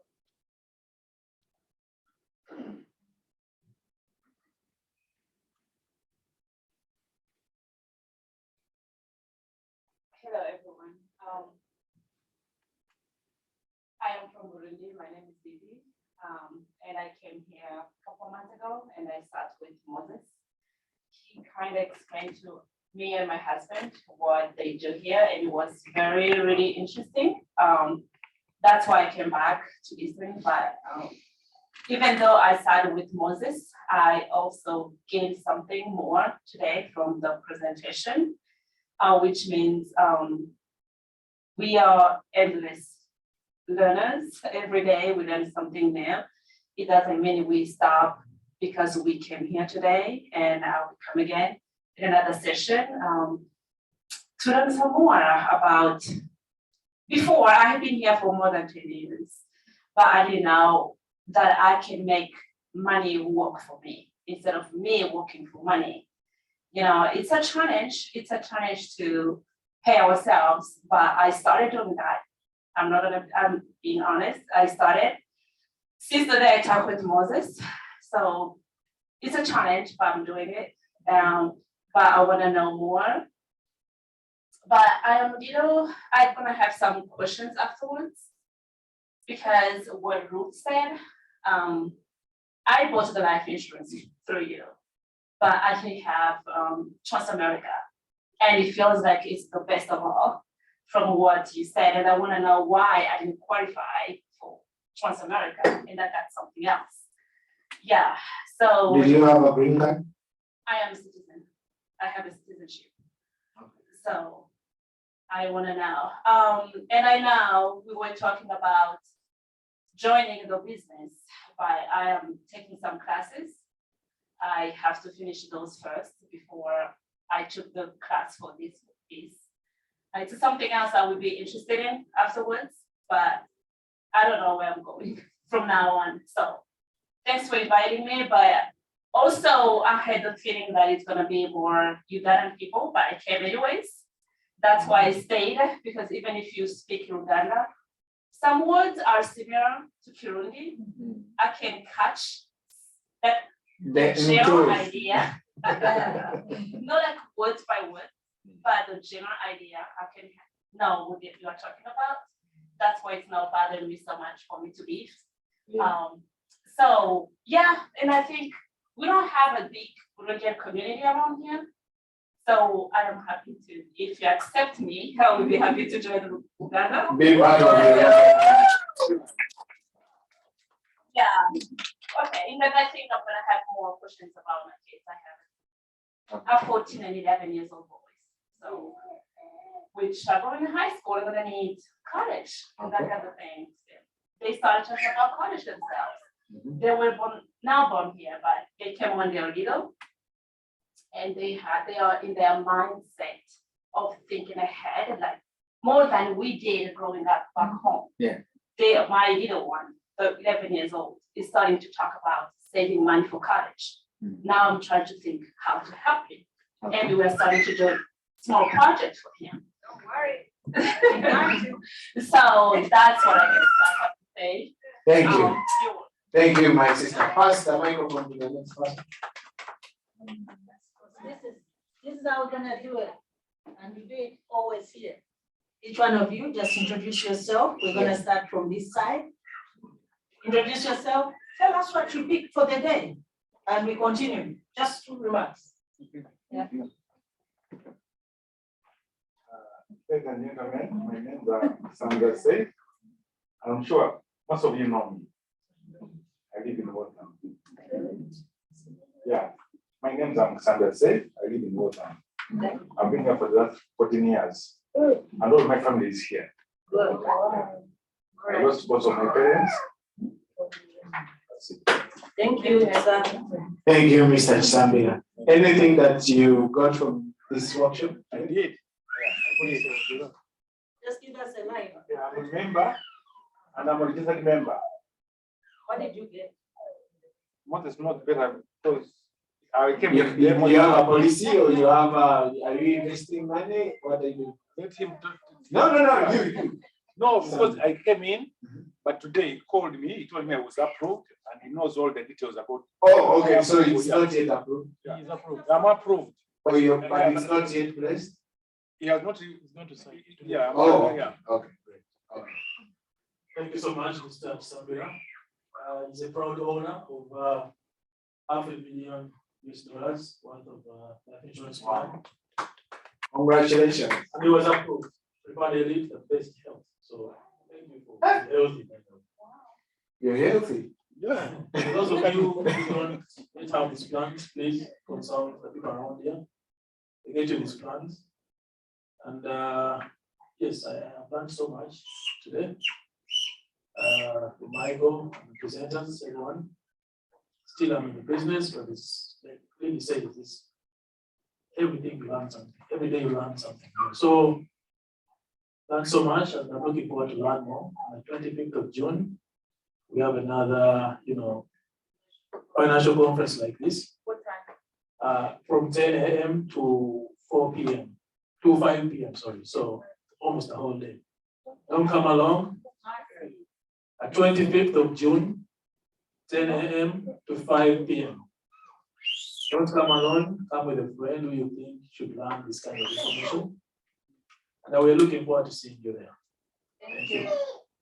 Okay. Bana tuite mpango chali agala twana zimali. Bade mboneleza mi ensele. My name is Lita. I live in Woman. I'm really grateful for whatever I've learned today. I've really learned how, like, more of saving. Like, of course, I've been saving, but it's really, I've learned more of saving. At least those 2 hours that you've talked about. Oh, really, it has. I'm going to really practice. And the other thing that I've really learned that I'm really going to do, probably before the week breaks, is to make the will. I'm going to make a will. When your voice is no more. That one really, I haven't been thinking about it, but I'm grateful. Thank you very much. Who invited you? I saw on the global church, like the forum for global church. Okay. I saw it yesterday. I said. Okay, thank you for coming. Did you scan? Okay. Hi everyone, my name is Samari Kiziro. I live in Barrington. And today, what I got from today is courage of saving, the 2-hour saving. I'll try to practice. I've been saving, but at the end of the day, I end up using it. But this time around, I'm going to try to save. Okay. Thank you so much. Okay, thank you. Thank you, Samari. You're welcome. Hi, everyone, again. I'm Yahya Sebiala. Thank you so much, the organizers, for this kind of platform. I'm very grateful. I've learned every bit of, at least a small bit of every subtopic that has been dealt with here. I can answer some questions if you pose any. So in brief, I have learned a bit of at least everything that has been taught here. I can't speak like this with everything we have been, but at least I have information of whatever has been told today.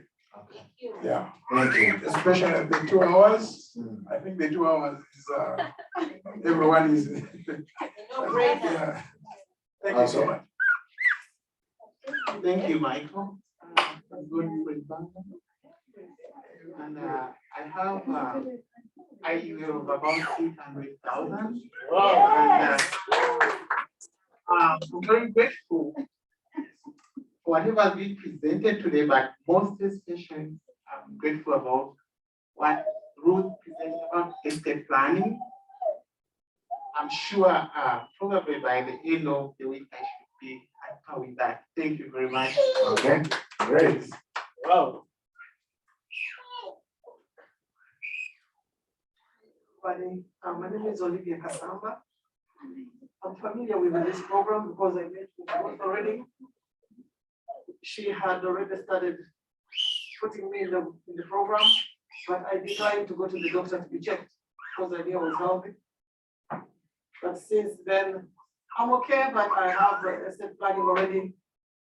I have about $26 million.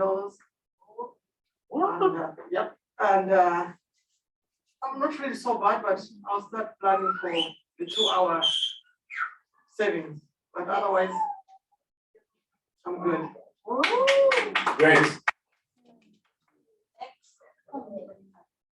I thank everybody here who has participated. I'm happy, and I heard everybody has Mom. I heard everybody what he was talking about working hard. For us, when we started here, we didn't save for ourselves. We used to send life to Uganda. Yeah. Like somebody said, 30 hours a day. Yeah, I'm one of them who used to work 30 a day.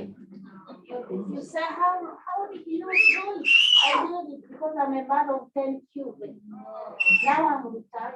You know, it is hard to look after your kids and the extended family, you know. So I appreciate for everybody here who has attended. It's really very good to say. I can't say anything here. I don't have savings here. I have my savings is in Uganda. Okay. Thank you, ma'am. Okay, thank you. Hi, everybody. I'm Chantal now, Kenya. I'm ashamed. I'm a person who backslide, and like for the past 2 years, I've heard about the education. I have many friends here. I was invited by Ruth. I was invited by Rogers. He's not here today. So today I broke the ice and I was like, let me go visit. Exactly. Because they've already shared the information. I have a little bit. I can't say I'm 100% because this thing is really needed. We sugarcoat. We say, oh, I know, but honestly, but now that I've appeared, I knew nothing. And I'm willing. I will join. Thank you very much. Thank you. And next. Hi, everyone.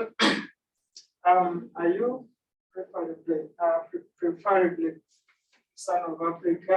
I was invited by Kapalaga, Michael, and I'm so grateful to be here today. I have learned, and I have learned something, and I want to say that I have developed more love for not the industry, to look at some of the programs, the products like insurance, and look into also increased savings. Hello, my name is Carlos Mendez, and I am part of member. I'm part of the organization here with Michael and Moses and my colleague here. I do have 2 IULs. One is 600,000 with Transamerica. And I do have another 1 million with Nationwide. So 2 companies that we use very commonly here. both of them are, I would say, equally the same, and they're very powerful, both of them. And I'm very proud to be part of this organization and looking forward to continue. Thank you, Carlos. Hi, everyone. My name is Cecilia Rebecca. I'm sorry I'm late today, but I'm part of the campaign. I'm second from Uganda. Nyongera okubeebaza mwenna abasobaaleero. Oyo nno tisha wange eyansomesa yowulira agamba sise wange. Mwenna tubeebaza okujja nsiimira ddala nnyo Kapalaga. Maiko ate erinnya lyatukwata. Maiko ne Lulu beebazisanyira okujja mwebale.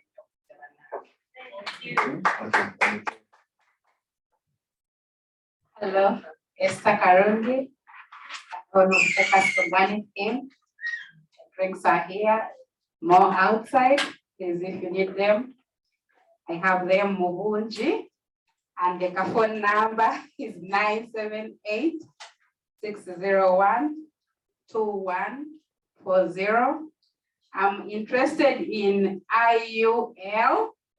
That one I'm joining soon. Thank you so much. My name is Omar Katende. I'm a financial educator here. Thank you, Michael, for organizing this and giving us a platform as educators and fellow campaigners and the house at large as well.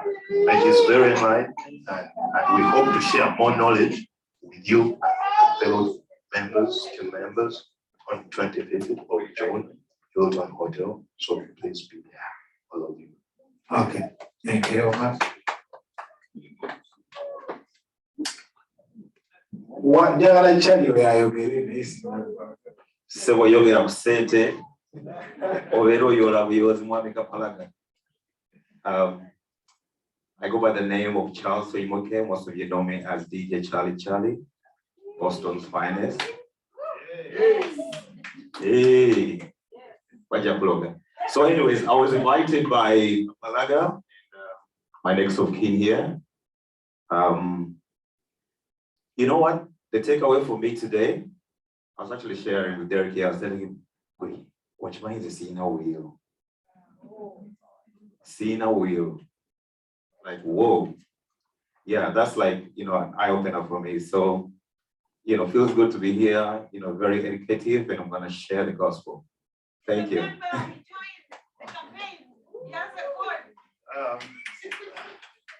Thank you very much, Michael, for this event. Am I the last one to speak? Yes. That should be the best opportunity.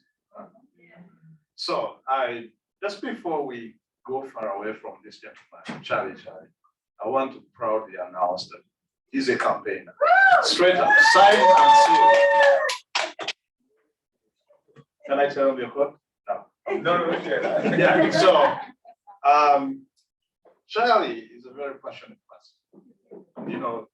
You know him from that, music, and but some of you know him from TV back home. But that's not what he does best. We're just about to see what he does best. He was going to be the best campaign I think I have. So we look forward to you doing this. But apart from that, thank you very much for coming. I'm already a proud member of the WFG. And finance is my background, so I love what I do.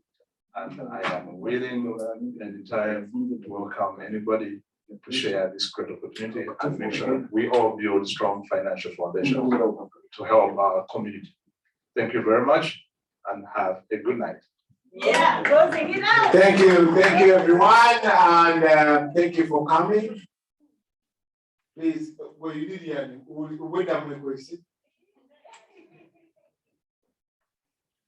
Hi everyone, my name is Lillian Akitwi, and I'm also. You also give us a prayer and close. Yeah, so once again, my name is Lillian Akitwi, and I also work with Michael Kakande, aka Kapalaga. So I want to tell us that Well, I've been in this business, but every time I attend a workshop like this or a training, I learn something new. Yeah. So like even as I teach people about this, I also like iron out myself and check out. I teach people on how to like save, on how to invest, on how to manage their debt. But at the same time, I'm also marketing myself. So dear members, when you hear things like this, always encourage everyone to come and listen, because honestly, we need this knowledge and we're lucky that we always get it free and free of charge. Thank you so much for coming, and next time, come with a friend. So I've been honored to say a word of prayer. Let us humble ourselves. My Father, King of Glory, we thank you so much for this wonderful day. We thank you so much for the gift of life. We thank you so much for the opportunity, Father God, to be in this place at this time, King of Glory, Jesus. For we know that even as we have gathered here, oh God, that we have listened to this knowledge, God, help us to be able to apply it in all areas of our lives. For we know that knowledge is power. My Father, my King of Glory, Jesus, that even as we walk out of this place, we shall not live the same way that we came. That even as we go about our life, we shall be able to apply all that we have had today. In Jesus' mighty name, we have prayed and given thanks. Amen. Thank you for coming.